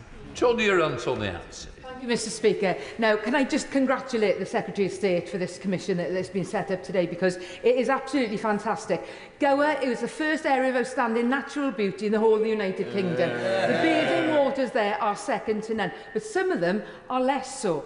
And I'd like to highlight to him how I have set up a campaign to test the bathing water in the winter season with my constituents and with local business and the Gower Society, because data, as has been said, is really, really key and is what will drive the improvement of our bathing water forward. So would he congratulate Surfers Against Sewage, who have been really supportive, and everybody in my constituency that's taken part and taken control. Thank you, Mr. Speaker.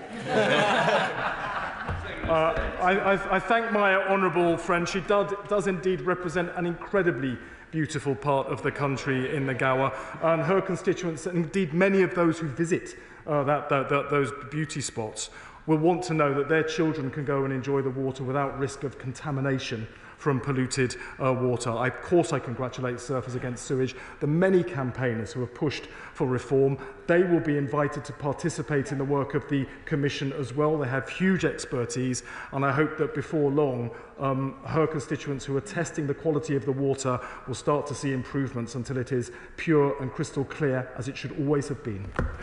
Adrian Ramsey. Thank you, Mr. Speaker. And the Secretary of State highlights the scandal of sewage in our seas and rivers. Indeed, last year, raw sewage was dumped into rivers and seas for 3.6 million hours.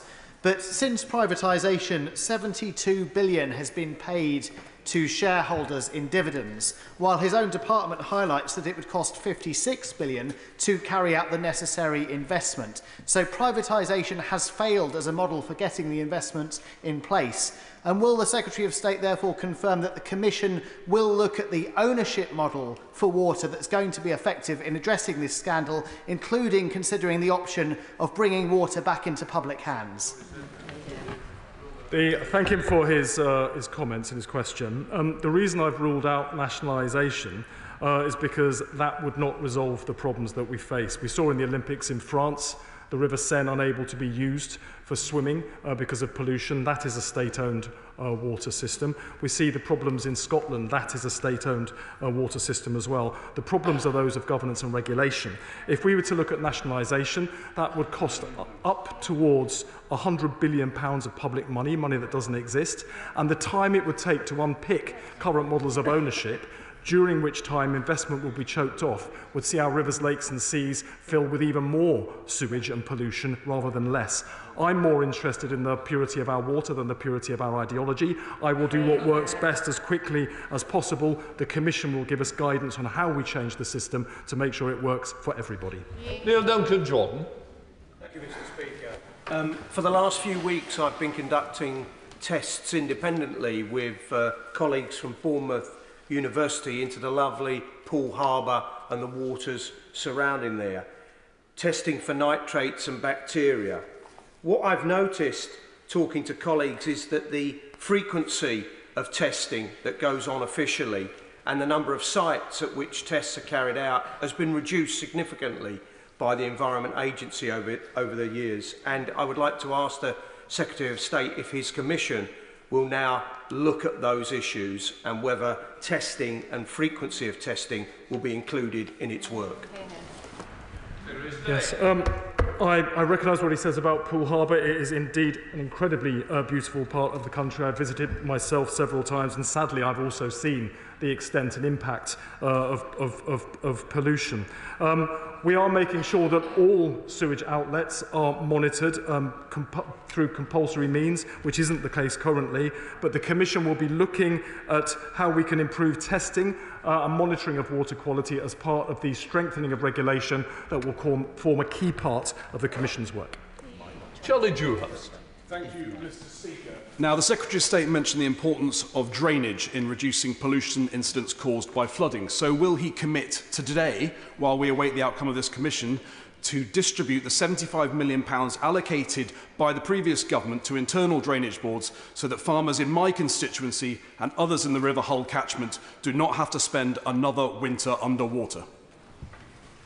Well, unfortunately, he is referring to commitments to spend money that didn't exist. We're waiting for the Chancellor to announce her budget in almost exactly 1 week's time from this dispatch box. We'll find out much more then. Jessica Tull. Thank you, Mr. Speaker. Last year, sewage was dumped 57 times into the precious coastline of my constituency, Bournemouth West, the equivalent of 594 hours of sewage spillage. Our constituents are rightly disgusted by the state of affairs. The Conservatives covered up this scandal for the last 14 years. Can the right honourable member tell me what this new Labour government will be doing to hold companies to account?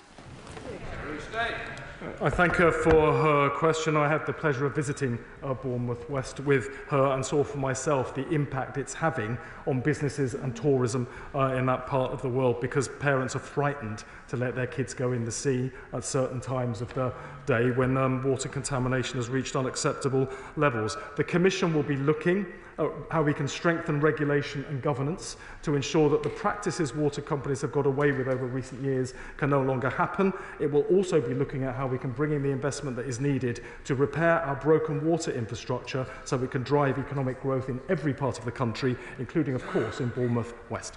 Lee Anderson. Thank you, Mr. Speaker. Now then, the use of storm overflows in places like Skegby in Ashfield is absolutely disgusting, and it pollutes my rivers. So can the Secretary of State commit to giving the water companies a deadline to ending the use of storm overflows? It will be for the Commission to look at what we need to do to improve infrastructure, to fix the broken system that we have at the moment. We are making sure that every overflow has monitoring on it so we know exactly what is coming out of it, and we can therefore take action against the water companies that may be responsible for that. Jane Kirk. Thank you, Mr. Speaker. In Truro and Falmouth, my constituency, as well as sewage in our bathing waters this week, we've had sewage on the streets in Penryn. The party opposite cut funding to the regulator back in 2015. Could the Secretary of State please confirm that the role of the regulator will be completely reset by this review? I thank her for her question, and of course I had the pleasure of visiting Truro and Falmouth during the election, and again saw for myself the problems that are happening there. It is of course disgusting to see sewage bubbling up into the streets and even into some people's back gardens, because sewage infrastructure is so broken because the previous government failed for 14 years to bring in the investment necessary to upgrade that infrastructure. This Commission will be looking at how we secure that funding, how we get the infrastructure rebuilt at pace so it can improve the situation that we're hearing about. It will also be looking at regulation and the role of the regulator itself to make proposals as to how we can improve that so we have regulation that is fit for purpose. Thank you, Mr. Speaker. In Kingsbridge, in my constituency of South Devon, the residents are literally wading through sewage which is seeping out of the drains in heavy rains due to a mixture of increased sewage capacity due to new houses and ancient culverts which cannot cope. I don't think the residents of Kingsbridge are going to be encouraged by a review and a commission, because that's not going to solve the problems they're going to face this winter. So will the Minister meet with me to discuss this particularly difficult and chronic problem in Kingsbridge, because we need to find a solution, and it hasn't happened for a long time. We desperately need to sort this out. Thank you.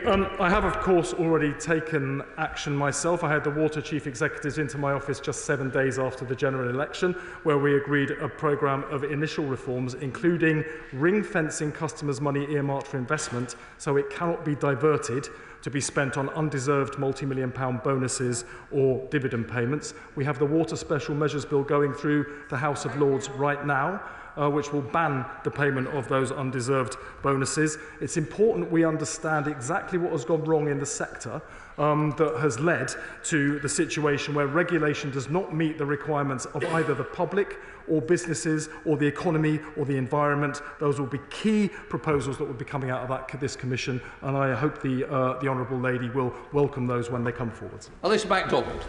Thank you very much, Mr. Speaker. Today, a report found that rivers in the East and London have the worst quality in the UK, with an alarming amount of chemicals found. Citizen science has played a key role up to now in monitoring the quality of our water.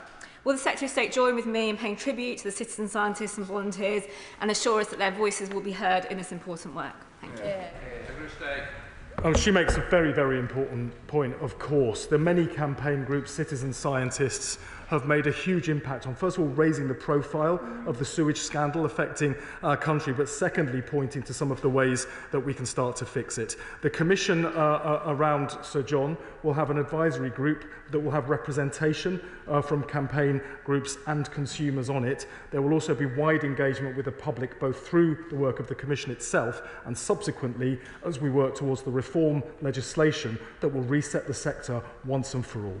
Dr. Ben Smith. Thank you, Mr. Speaker. In the absence of a plan, it's always a good idea to do a review.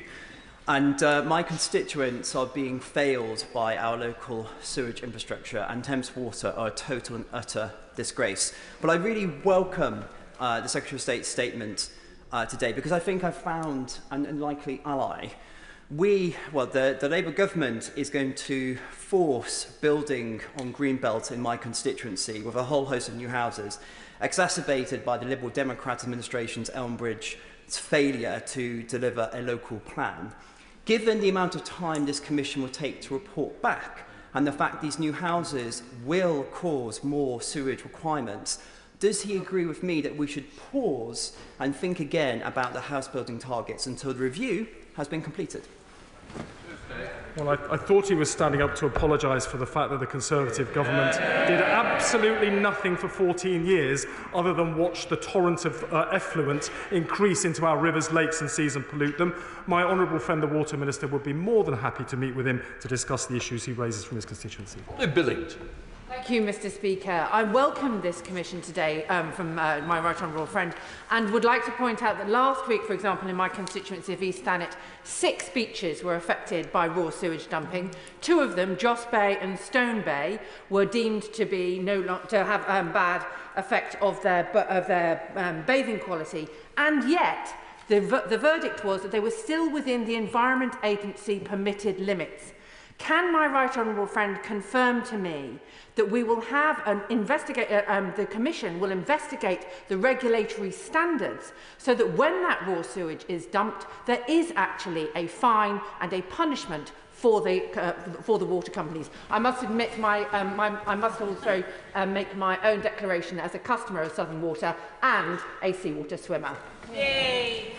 I thank her very much for her question. She is, of course, a well-known environmental campaigner who stands up for her constituents in Thanet, and the many businesses, including tourism businesses, who are affected adversely by the appalling state of our waters. Of course, it is clear regulation and governance has been inadequate for a long time. This is a reset moment where we can finally strengthen that and deliver the clean water that her constituents and mine and all of ours across the House expect to see. Anne Davies. Mr Llafarydd. Water is devolved, but of course in Wales we do not have the full range of powers needed to address this scandal. For example, the Senedd cannot regulate the transfer of water by private companies whose catchment area straddles the border, and this of course includes the likes of Hafren and Dyfrdwy.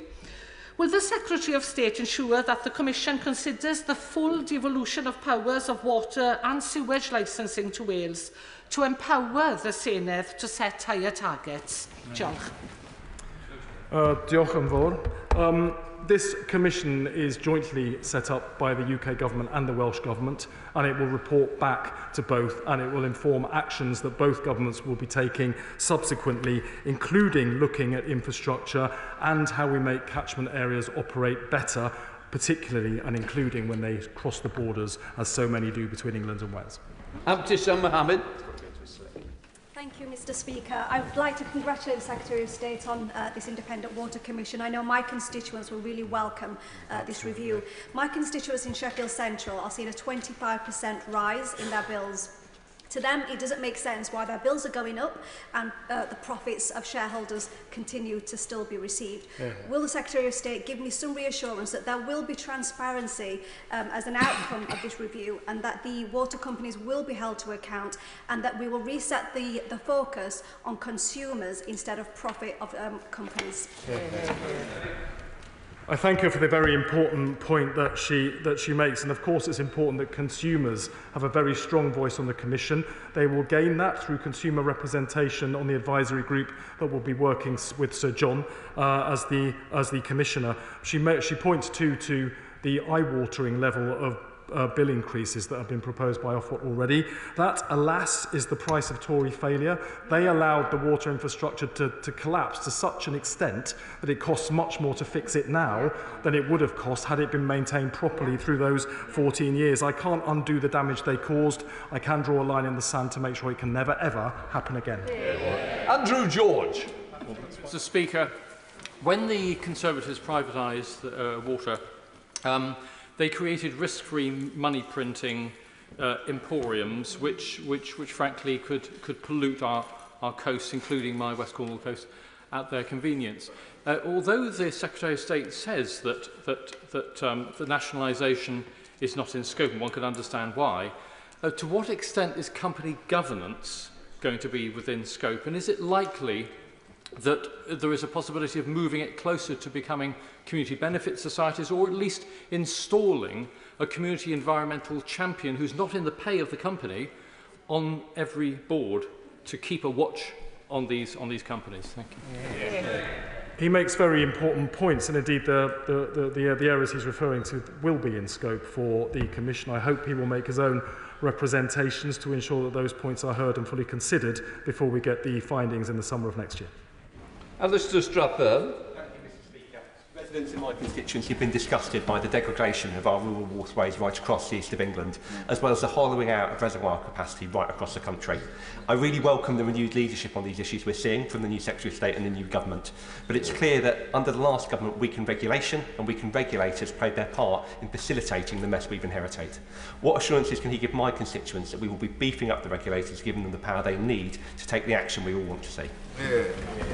Well, he's absolutely right. It was the previous government deliberately weakened the regulators and kept regulation too weak to hold the water companies to account and ensure that we got the investment in that could have kept a better standard of infrastructure and stopped the level of pollution that his constituents and everyone else's have had to face.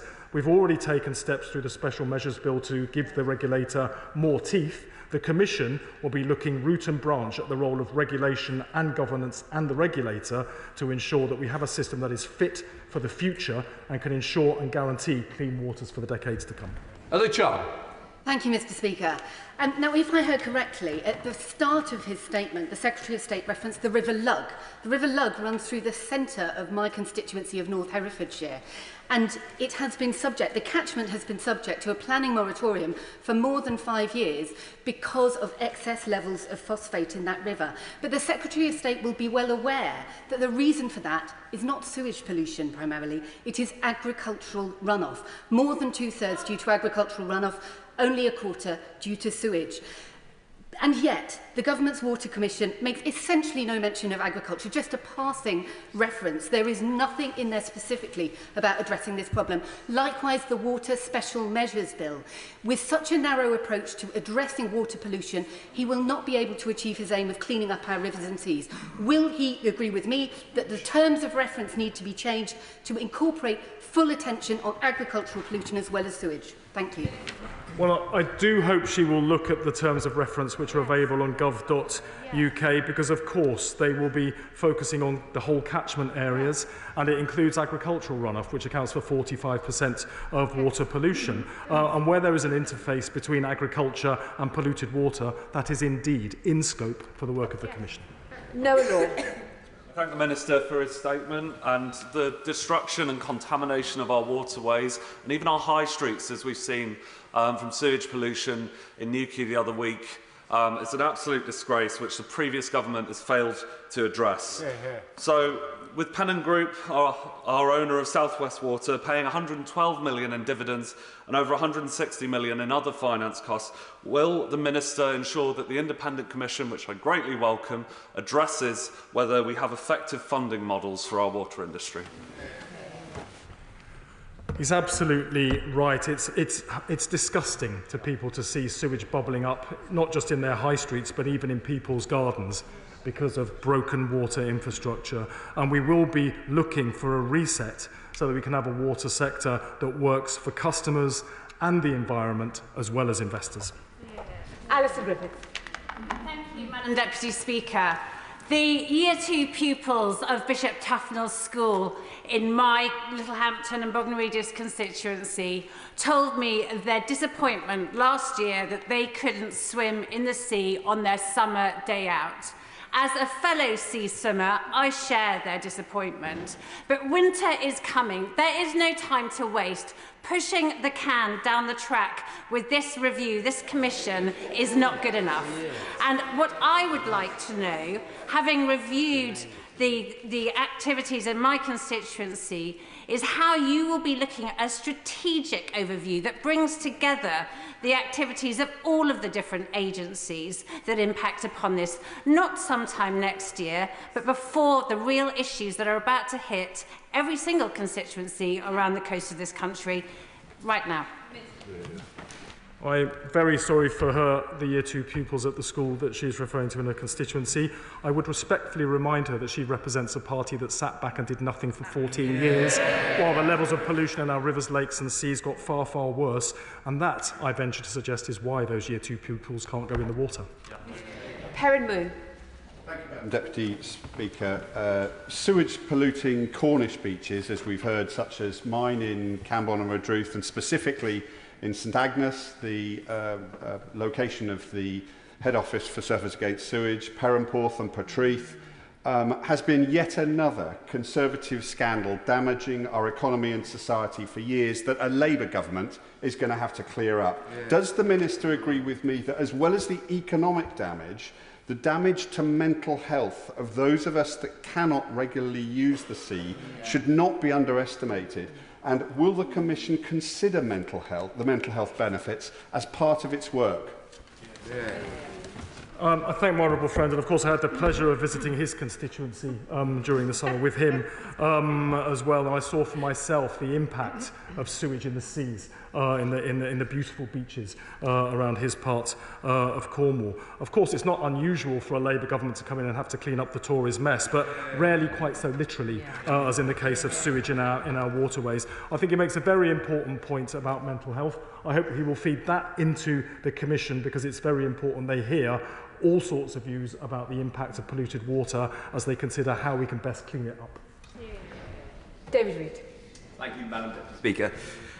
Since being elected in July, Exmouth and Exeter East has been hit by significant sewage issues, and I'm sure the Secretary of State will understand that, and I've written to him recently outlining some of these issues. Although the Commission may bear fruit in future years, there are areas of the country, such as my constituency, that need immediate fixes. Will the Secretary of State please meet with me and the CEO for South West Water to ensure that immediate fixes are being put in and that maximum pressure is applied so that we see the fixes we need so that we don't endure the summer we've just had?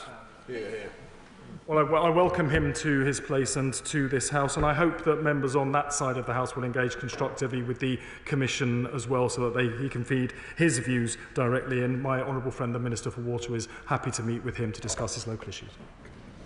Josh Frederick-Lynn. Deputy Speaker. In Calder Valley, my constituents do not think Yorkshire Water are doing a good job. Last year, sewage was discharged into the River Calder 4,125 times. The same year, Nicholas Shaw, the boss, chose to take home a 371,000 bonus, or £90 per discharge, if you will. In Calder Valley, we've also had 3 major flooding incidents in the past 15 years, and regulation doesn't cover water companies acting against flooding. Will my honourable friend look at the breadth of the current regulation and what water companies can do in regard to flooding? Thank you. Well, he makes a very important point, and the Water Special Measures Bill, which is currently going through the House of Lords and will soon be in this House too, is looking at how those undeserved bonuses can be banned because of the sense of injustice that the public quite rightly feel that failure should be rewarded when clearly it shouldn't. The points he makes about flooding are well made. I hope he will feed those in to the work of the Commission as it continues its work. Richard Ford. Thank you, Madam Deputy Speaker. It used to be the case that the Environment Agency was responsible for monitoring sewage discharges, but for over a decade now, water companies have had that responsibility for monitoring releases via storm overflows. In the last Parliament, the Environmental Audit Commission heard that illegal spills may have been 10 times greater than water companies declared. Will the new Commission consider removing from water companies the monitoring of sewage discharges, or will he let them mark their own homework, as the last government did? Well said. There's been a wide failure of regulation of water. That's why I've asked Sir John Cunliffe, as part of the commission that he's leading, to look at regulation and the roles of the regulators, not just one of them, to ensure that we have a system that is fit for purpose. We are ensuring outside the commission that all overflows, including emergency overflows, there is mandatory monitoring of what is coming out of them. And in the Water Special Measures Bill, water chief executives will be required to be open and transparent about the extent of pollution. Otherwise, they will face personal criminal liability for the first time. Jonathan Brash. Thank you, Madam Deputy Speaker. In 2024 alone, Hartlepool's beautiful coastline has been marred by 49 separate incidents of sewage being discharged into our sea. At the same time, these water companies are making billions in profit. Can I ask the Secretary of State, whatever the outcome of the Commission, can he commit to put people in Hartlepool and across the country ahead of profit in cleaning up this mess? Yeah. Well, he's absolutely right, of course. This sewage scandal affects the entire country, including his constituents in Hartlepool. It is important that this commission focuses on ensuring that consumers and the environment come first, and that we have a water sector that serves their interests primarily. I hope he will make his points directly to the commission, because they will value hearing from him. Mike Martin. Thank you, Madam Deputy Speaker. I was a brand new parent when South East Water cut off the water for 6 days for myself and for thousands of my constituents. Now, Madam Deputy Speaker, South East Water is 74% in debt. It's the second most indebted company in the land. Now, their current investment plans rely on taking on more debt, which is then paid for through increased customers' bills. Clearly, this is unsustainable, not just for the companies, but also for ever-rising customers' bills. So can he assure me that this Commission will make suggestions for reducing the indebtedness of water companies? Again, an important point, and the Commission will be looking at the financial viability of water companies, including their levels of indebtedness. He made an important point there as well about what happens when water companies cut off supplies, because frankly compensation to individual households and indeed to businesses has been inadequate. That is something we seek to address through the Water Special Measures Bill, which is going through Parliament right now. It needn't wait for the Commission. Alison Gardner. Thank you, Madam Deputy Speaker. It's okay. The village of Upper Tean, which the Secretary of State may remember, it has experienced flooding, burst drains, sewage flooding into our rivers and streams, killing them for over many years, and recently had to turn out in the middle of the night en masse to divert traffic away when the village was overwhelmed with quite a serious and urgent flood. Following meetings with the Environment Agency, the Parish Council are looking to develop a flood action group so that they can provide the resilience and the powerful voice to take action against water companies such as Severn Trent. Will the Secretary of State assure me that the Commission will look at how communities such as Upper Tean can build the resilience that they need and help them develop such a flood action group?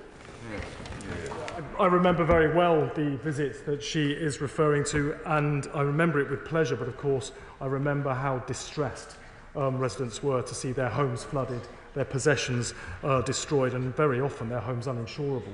because of where they were located. The Commission will be looking at all of these factors. My honourable friend, the Minister for Water, and I are also looking at what can be done separately to tackle the scourge of flooding and how we can better protect communities now and into the future. I'm going to try and get as many people as I can in, so can we just keep the questions and answers as snappy as we can, please? Jessica Brown-Fuller. Deputy Speaker, the statement from the Secretary of State is welcomed, but passionate campaigners in my constituency will be concerned that a review, when we already know the dire states of our rivers and watercourses, will potentially push the can down the road and delay the changes that we so desperately need.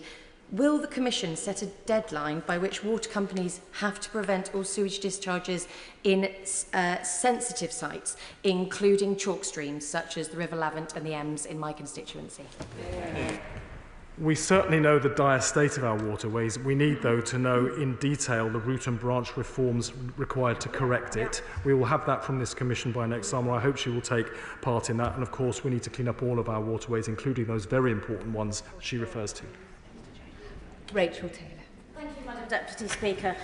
This weekend I met with the Philongli Flood Action Group, a small group of brave men and women who, when they receive notifications about floods, put their waders on in the middle of the night and go out and clear a culvert that is not fit for purpose. Will the Secretary of State join me in applauding their efforts, but also reassure them that this Commission will look across all departments at how we can best make sure that those culverts can accommodate the overflow from things like our smart motorways, because they're telling me that their floods have got worse since the M6 was allowed to become a smart motorway, and also looking at the economic impact of those villages when shops, hairdressers and the local pubs close, some of them on a permanent basis. Well, I thank her for her question, and of course I thank her residents and those indeed in other members' constituencies who are taking action for themselves against flooding. We've already set up and have held the first meeting of the new Flood Resilience Task Force that will be seeking to provide better coordination between central government, where the resources are held, and those local agencies on the ground charged with improving work to protect people from the very, very damaging effects of serious flooding. Joshua Reynolds. Deputy Speaker, last year water company bosses in England and Wales were paid £9.1 million in bonuses. This is whilst Thames Water proposed a 59% increase in customer bills by 2030. So does the Secretary of State therefore understand why many residents in our constituencies have lost faith in the regulator's ability to control these powerful firms, and will he commit to replace the regulator with one that's actually got some teeth? I certainly agree with him that residents have lost confidence, not just in the regulators, but in the water system at large, which is why we've set up this commission to look at how we can get regulation that is fit for purpose for the future. Catherine Fuchs. Thank you, Madam Deputy Speaker, and diolch, Secretary of State. I must be one of the only constituencies in the UK of Monmouthshire that didn't get a visit from the Secretary of State during the election.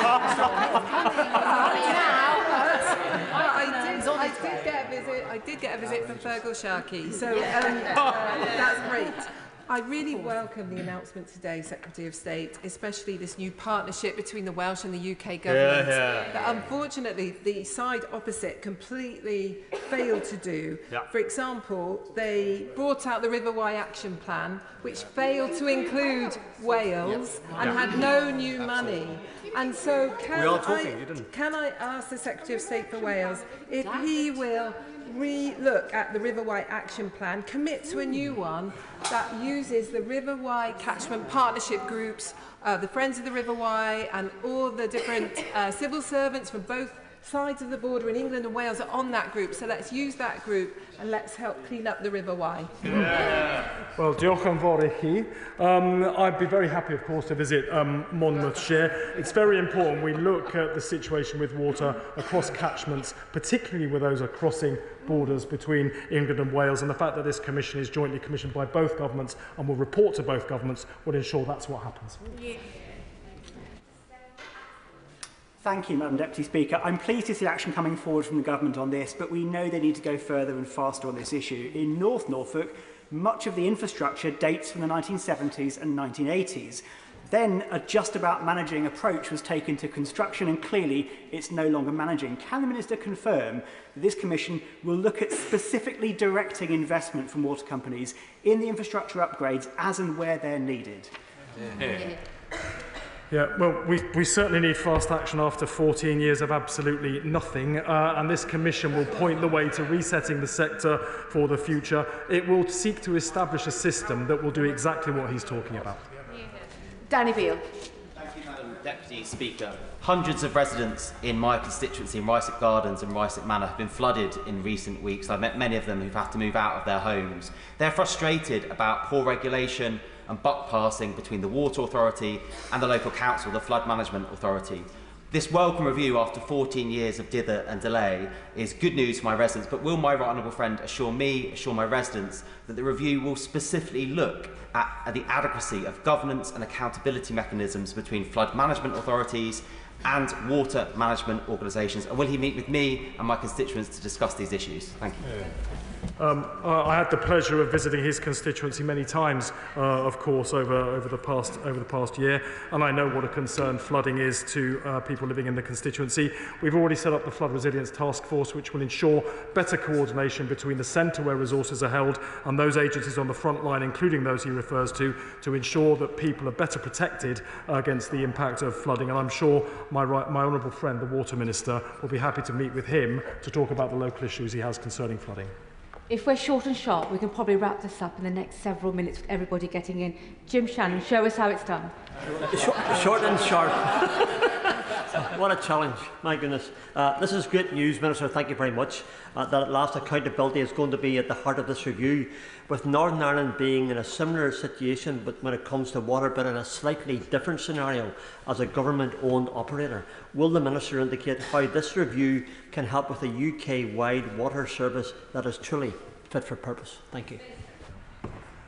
It's always a pleasure to hear from the honourable gentleman. Of course, water is devolved in Northern Ireland. It will be for the local authorities there to take their own decisions about how they address and correct the problems that we see in beauty spots like Lough Neagh. Dave Richardson. Oh, thank you, Madam Deputy Speaker. There are 21 local government wards that make up my constituency of Lichfield. In just one of them, Baggots and Needwood, they were subjected to 3,000 hours of sewage spills in just 1 year. Can the Secretary of State assure me that after 14 years of failure from the party opposite, this Commission will leave nowhere to hide for criminal water bosses? Yeah. That is absolutely an intention. Yep. Phil Brickell. Madam Deputy Speaker, as a whitewater kayaker, I've spent countless hours on rivers and streams up and down the country, and I know that both the Environment Agency and Ofwat need to be properly resourced if we are going to clear up the toxic legacy left by the last government in our waterways. Can the Secretary of State reassure my constituents in Bolton West that today's newly announced Independent Water Commission will look at resourcing to ensure that water firms responsible for polluting our waterways are held to account? The Commission will be looking at identifying a model of appropriate and effective regulation for precisely the reasons he outlines. Louise Jones. Thank you, Madam Deputy Speaker. My constituents in North East Derbyshire are rightly disgusted that under the previous Conservative government, water bosses received over £41 million in bonuses and other incentives. Can the Secretary of State assure me that every penny of their hard-earned money will be spent where it is needed? I think we've already announced plans to ring-fence money earmarked for investment so it cannot be diverted for undeserved multi-million-pound bonuses, as happened so frequently under the previous failed Conservative government. Thank you, Madam Deputy Speaker. The chalk streams in North East Hertfordshire and across England are of international significance, but too often these waterways are not just polluted, but also often running dry. So will the Secretary of State assure me that this Commission will look at the regulation not only needed to bring an end to sewage spills, but also put an absolute end to the over-abstraction of aquifers and chalk streams? The Commission has a wide remit and will be looking at the wider impact of damage to the water system that got much worse under the previous government. Amanda Martin. Thank Thank you, Madam Deputy Speaker. We welcome, as a coastal city, the Commission. It's vital to sort sewage and floods. But in my constituency ports of North, parts of Drayton and Farlington are affected by floods, not from rivers or seas, but because it pumps up through the James. And whilst this is not sewage, it does cascade down the streets into houses and shops, causing people while they're on holiday having to check whether they've got to get people to put sandbags out to protect it. Will the Minister ensure that these types of floods are included in the Commission and responsibility is taken by water companies? Yeah. Well, we've also set up the Flood Resilience Task Force, which is looking precisely at those kind of problems related to flooding so that we can take action immediately. Luke Charters. Speaker, toothless water regulators have been left up the creek. Can the Secretary of State confirm that Sir John Cunliffe will look at scrapping and replacing Ofwat? It will be for the Commission to look at how we get to an effective and appropriate model of regulation, including the roles of the regulators themselves. Colin Naismith. Thank you, Madam Deputy Speaker. The River Weaver, which runs through the town of Nantwich in my constituency, suffered a spate of devastating pollution last year, killing hundreds of fish and representing a blight on our beautiful market town. It is believed that the cause of the pollution was slurry dumping from intense agriculture. So can the Secretary of State confirm that the engagement and support that farmers need to dispose of slurry mix in the appropriate way will form part of the review? Yes, the impact of runoff from agriculture will be in scope for the Commission's work. And finally, John Slinger. Thank you, Madam Deputy Speaker. Would my right honourable friend agree with me that if the party opposite had put as much energy into protecting our rivers, lakes and seas as they have to filling their reservoirs of chutzpah, then my constituents in Rugby wouldn't be living with the consequences of ineffective regulation, of undue profits, of unearned bonuses, and that it's this party that isn't, as in so many other areas, is clearing up the mess that we inherited. Yeah. Short answer to that is yes. Thank you so much.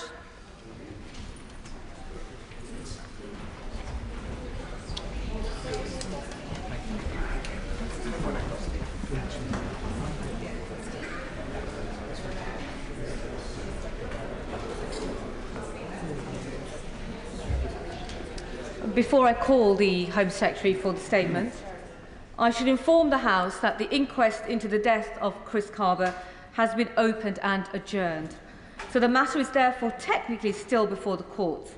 However, Mr. Speaker has granted a waiver in relation to the House's resolution on matters sub judice, so that members may refer to it in the House's proceedings. I now call the Home Secretary. Thank you, Madam Deputy Speaker. I would like to update the House on Monday's verdict in the trial of Sergeant Martin Blake, on the accountability review into police use of force and on confidence in policing. Chris Carver was killed in Streatham 2 years ago. His parents and family, of course, continue to experience deep grief and distress. A year ago, Sergeant Martin Blake was charged with murder, and on Monday, the jury returned their verdict, and Sergeant Blake was acquitted. It is imperative that the jury's verdict is respected and that Sergeant Blake and his family are given the time and space that they will need to recover from what will have been an immensely difficult experience for them during both the investigation and the trial. For an armed police officer to be prosecuted for actions taken in the course of their duties is very rare, so of course this case has raised considerable concerns for the public and the police. The decisions made on any individual case, be it by the police, the Independent Office of Police Conduct, the Crown Prosecution Service, the courts or the jury, are rightly independent of the government.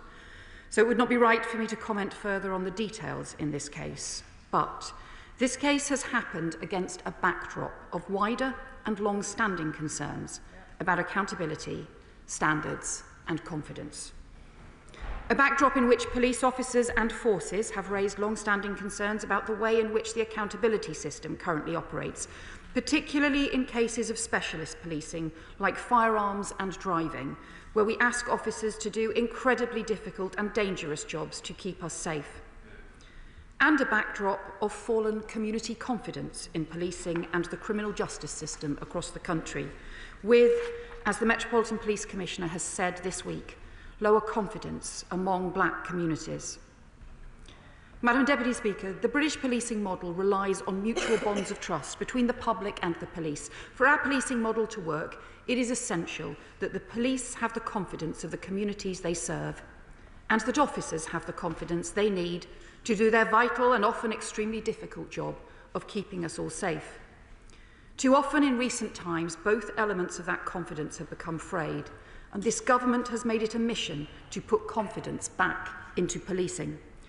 So as part of that work, I want to update the House on new measures that we will take forward in response to the accountability review and following ongoing work to respond to issues raised by the previous Angelini and Casey reviews.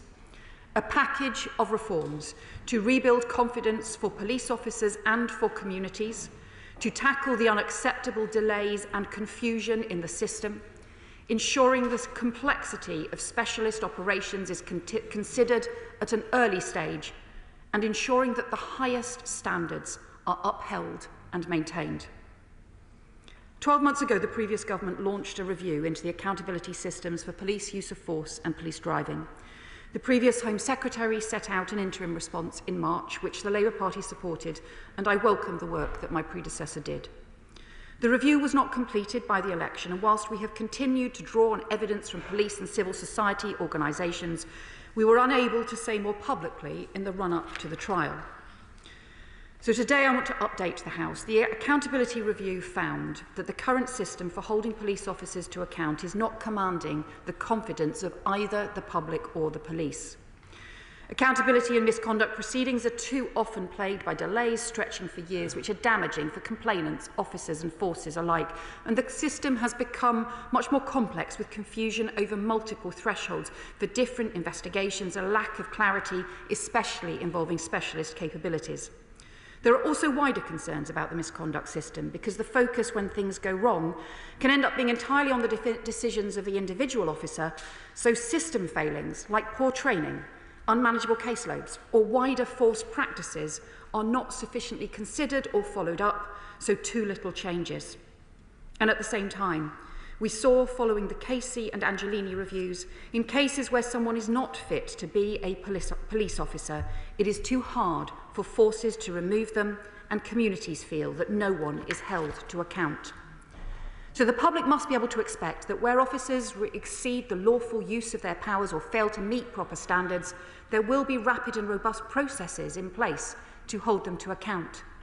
And police officers who act with integrity and bravery to keep us safe each day need to know they have strong public support. Because if officers lack the confidence to use their powers following their training and the law, then public safety is put at risk.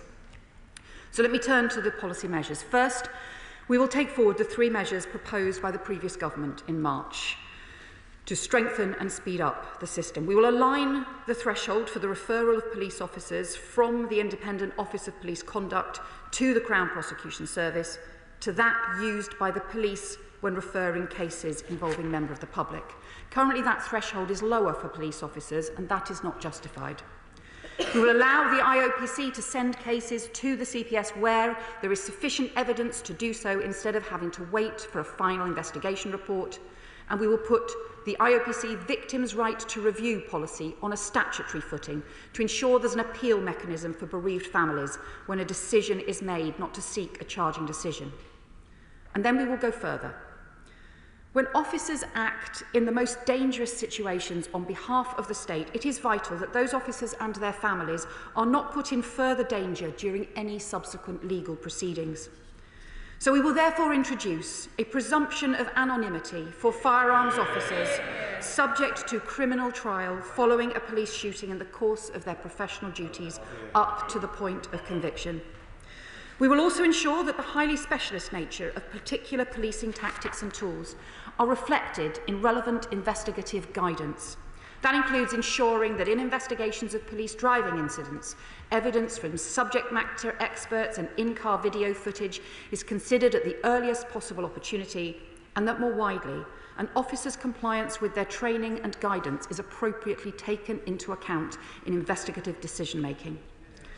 I've also established a rapid review of 2 specific areas where recent legal judgments have now meant we have different thresholds for criminal misconduct and inquest investigations, adding complexity, confusion and delay to the system.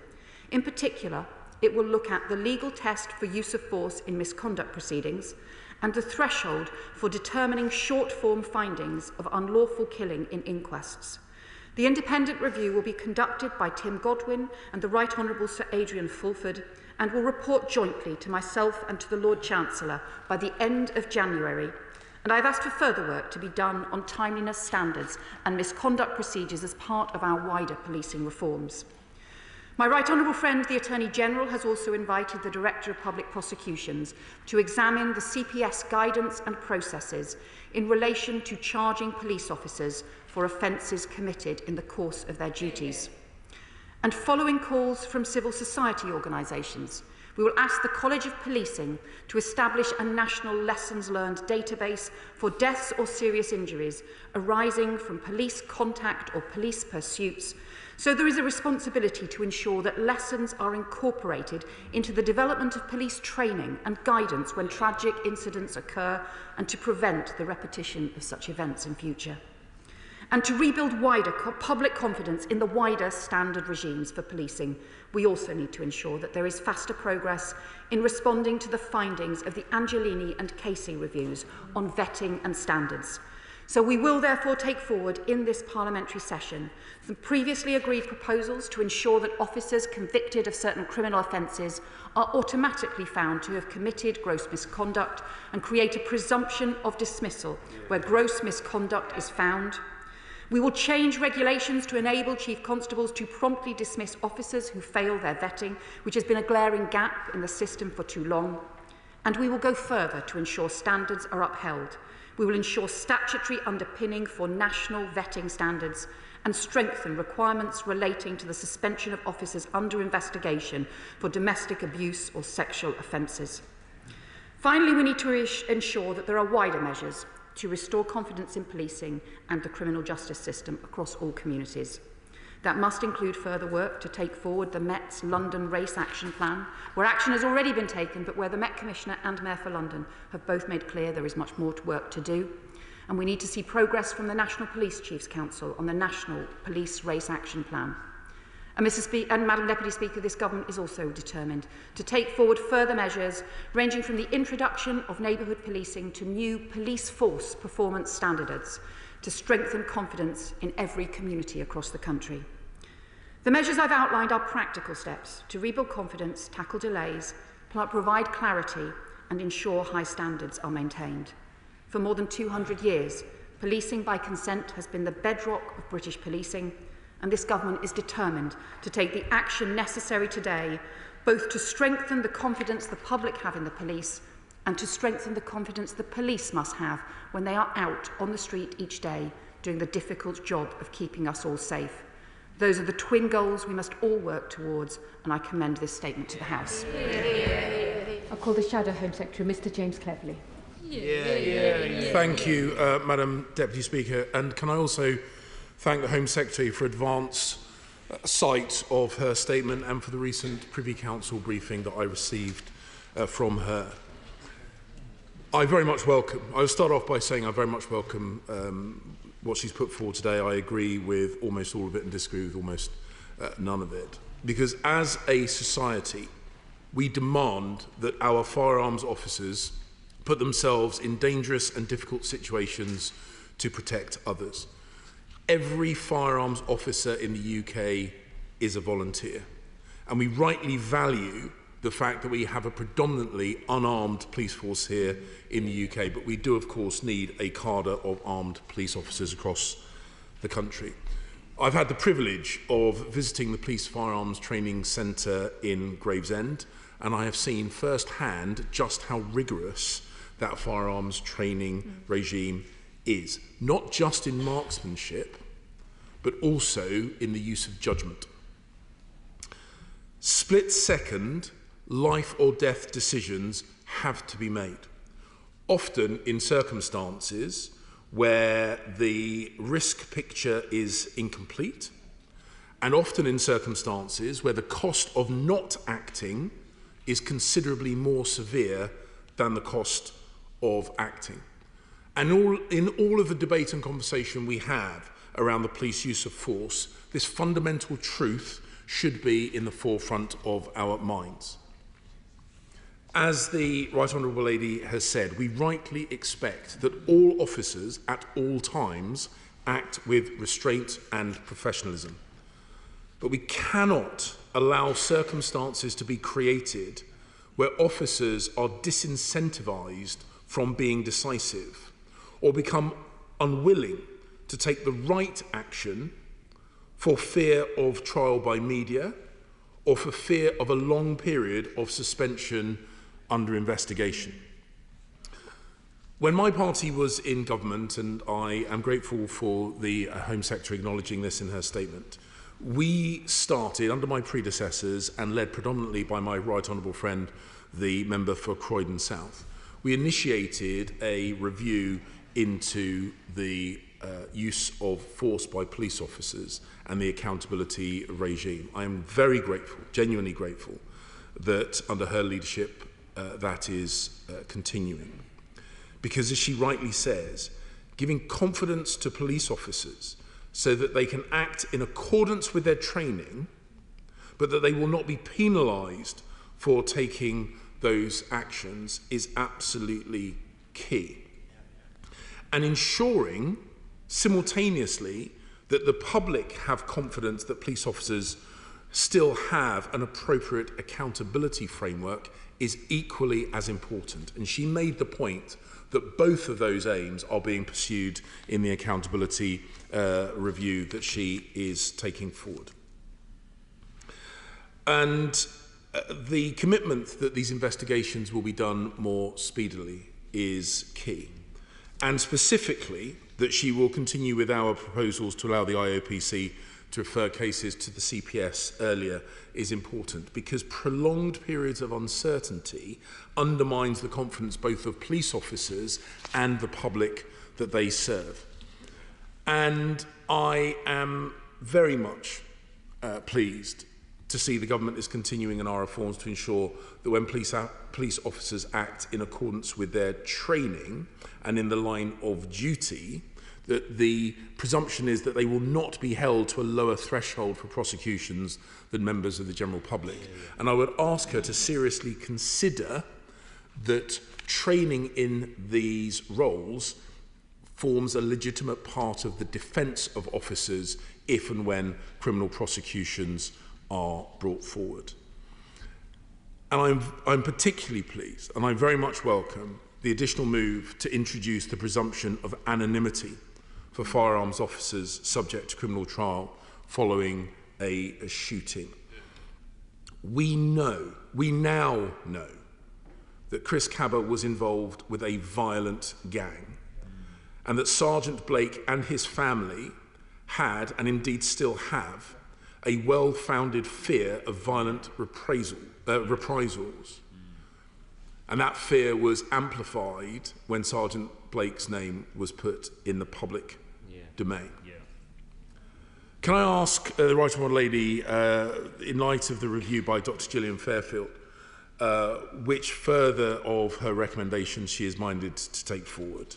And will she recognise, in the era of social media, that all people of public profile, including members of this House, should be very thoughtful and careful about making public statements when facts are unknown or contested? Because the police should know instinctively that they will have the backing of both their chain of command and and politicians involved in their governance at all levels when they do the right thing at our behest, and they will be backed by their chain of command even if those actions are not popular or convenient, because we have seen too often police leadership bend to inappropriate levels of public pressure. So in conclusion, Madam Deputy Speaker, I welcome this statement from the Home Secretary today and her commitment to take forward the reforms of the Police Accountability Review, and we will, of course, on this side of the House, my benches, we will work constructively with her to ensure the appropriate balance is struck to reinforce confidence in policing and of policing. Thank you. Home Secretary.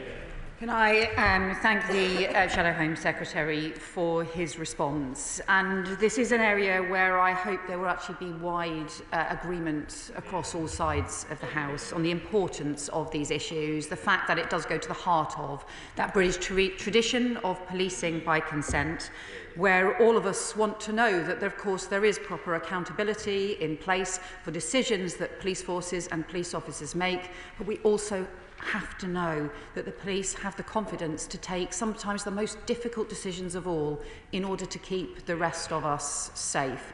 And he is right that firearms officers really do have to deal with some of the most difficult parts of policing of all, sometimes having to make split-second decisions in the most fast-moving and difficult circumstances that none of us would want to be in. And frankly, if any of us were in those situations, we would want to know that there were firearms police officers there to be able to protect us and to be able to support us. Firearms in the UK discharged by police officers is actually very rare. It's very low compared particularly to other countries. That reflects the nature of our unarmed policing tradition, but also their professionalism and training and the different ways in which they manage often very difficult situations. But of course they need to know that where they are following their training, operating within the law, that they have our support in the difficult decisions that they have to take, and they don't find that their lives are upturned as a result.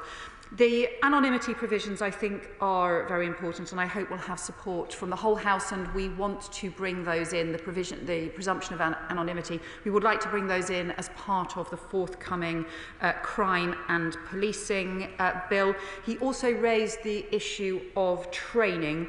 And as I particularly raised, want the issue training to be looked at as part of the updating of the investigative guidance, where it needs to clearly can be addressed relatively quickly to ensure that issues, for example, around police driving, but also more widely use of training in other areas as well, is taken into account as part of those early investigative decisions before cases pursue through the process as well. On the Fairfield review, we are taking forward further measures, and particularly we'll be looking at the way in which the IOPC it needs to work as part of the wider policing reform. It's really important we continue to have an independent process in place. But I think this also has to fall against a backdrop of the wider reforms that we need to do with policing to make sure that we can strengthen confidence both for officers and for communities, because that is how we will maintain that proud British policing tradition of policing by consent for the new generation. Mother of the House, Diane Abbott. First of all, I'd like to express my sympathy for Chris Cabell's family and his mother. Because whatever he was or did, he was her son, and she deserves our sympathy and respect. I would also like to acknowledge my colleague, the member for Clapham and Brixton Hill, who's worked hard to support the family in challenging circumstances. In the past few days, there has been an avalanche of information about Chris Cabell.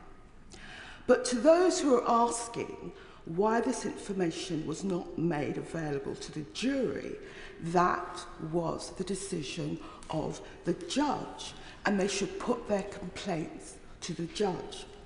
The Home Secretary will know that over the years there's been a series of deaths at the hands of the Metropolitan Police. They have led to deep unhappiness and even riots. One death that comes to mind is that in 1985 of Cynthia Jarrett, who died of a heart attack when 4 policemen burst into her house. Her death triggered the Broadwater Farm riots. So does the Home Secretary accept that nothing could be more damaging for police-community relations than if the idea took hold that in some way the police were above the law? Can I thank my right honourable friend for the points that she has made. I know that these are issues that she has long experience in working on and addressing through many years, and how important she sees this as. And she is right to raise concerns that are felt around incidents where lives are lost, and to recognise the distress that will be felt by Chris Cabba's mother, by his family. And I also recognise my honourable friend, the member for Clapham and Brixton Hill's work to support the family in difficult circumstances. She makes an important point about that these decisions at every stage in the process have to be about those for the independent judiciary, for the courts, for the police prosecutors, and that our role in this House is to provide the framework within which those decisions are then made individually. But I also agree with her that ultimately at the heart, all these measures have to have the confidence of communities across London and of communities across the country, because if they don't, then that proud British tradition of policing by consent is lost, and that is deeply damaging for police officers and for policing, as well as for all of our public safety. Liberal Democrat spokesperson Lisa Smart. Thank you very much, Madam Deputy Speaker, and I also thank the Home Secretary for advance sight of her statement. Any case in which a young person's life is cut short is a tragedy, and my thoughts are with all of those who are impacted by this awful situation. It is crucial that we in this place respect the judiciary and their right to make decisions without political interference. However, a case like this does not happen in a vacuum, and we must remember the wider context. As Baroness Casey said in her review, black Londoners are underprotected and over-policed. A huge and radical step is required to regain police legitimacy and trust among London's black communities. These findings cannot and should not be ignored. That means working together to rebuild community relationships and trust in the police, something that is vital to the very fabric of policing by consent. And with that in mind, I welcome the Home Secretary's commitment to pick up the accountability review. And when it comes to firearms officers' accountability when operating under enormous pressure, ambiguity benefits nobody, not police officers and certainly not our communities. I would, however, welcome more details from the Home Secretary about how those communities with the least trust in the police, especially ethnic minority communities, will be consulted in this review. And these questions extend past the Met, Madam Deputy Speaker. So will other police forces, including my own Greater Manchester Police, be involved in the review? And will the Home Secretary commit to commissioning an independent review on the implementation of the Casey Review's recommendations? Because rebuilding trust in the police has got to be our priority. It's for the sake of our whole community, and for ethnic minority communities, and also for the officers who are working hard to keep us safe in difficult circumstances. Thank you. I thank the honourable member for the important point that she makes. She's right that lack of clarity, the uncertainty, and I think also the long delays, the damaging delays that we've had in the system benefit no one. But she's also right to say that the part of the sensitivity for this case, but part of the backdrop, the long-standing backdrop, has been the much lower confidence in policing among black Londoners, the different levels of confidence around race. It's why that was highlighted as part of the Casey Review, and why the Met Police have set out a race action plan, but where both the Met Commissioner and the Mayor of London have been clear that there is significant additional work to do, because any measures, if they don't have the confidence of all communities that the police serve, in the end undermine those crucial principles around policing by consent. So we are continuing to work to ensure that the measures, some of the measures recommended by the Casey Review that have national implications, and the Angelini Review as well, are also being taken forward report as part of this package, and that includes issues around vetting and misconduct processes. It's really important that we make progress on those measures, as well as some of the issues that arise around accountability review, and we will also make sure that all communities are involved in the way in which measures are taken forward.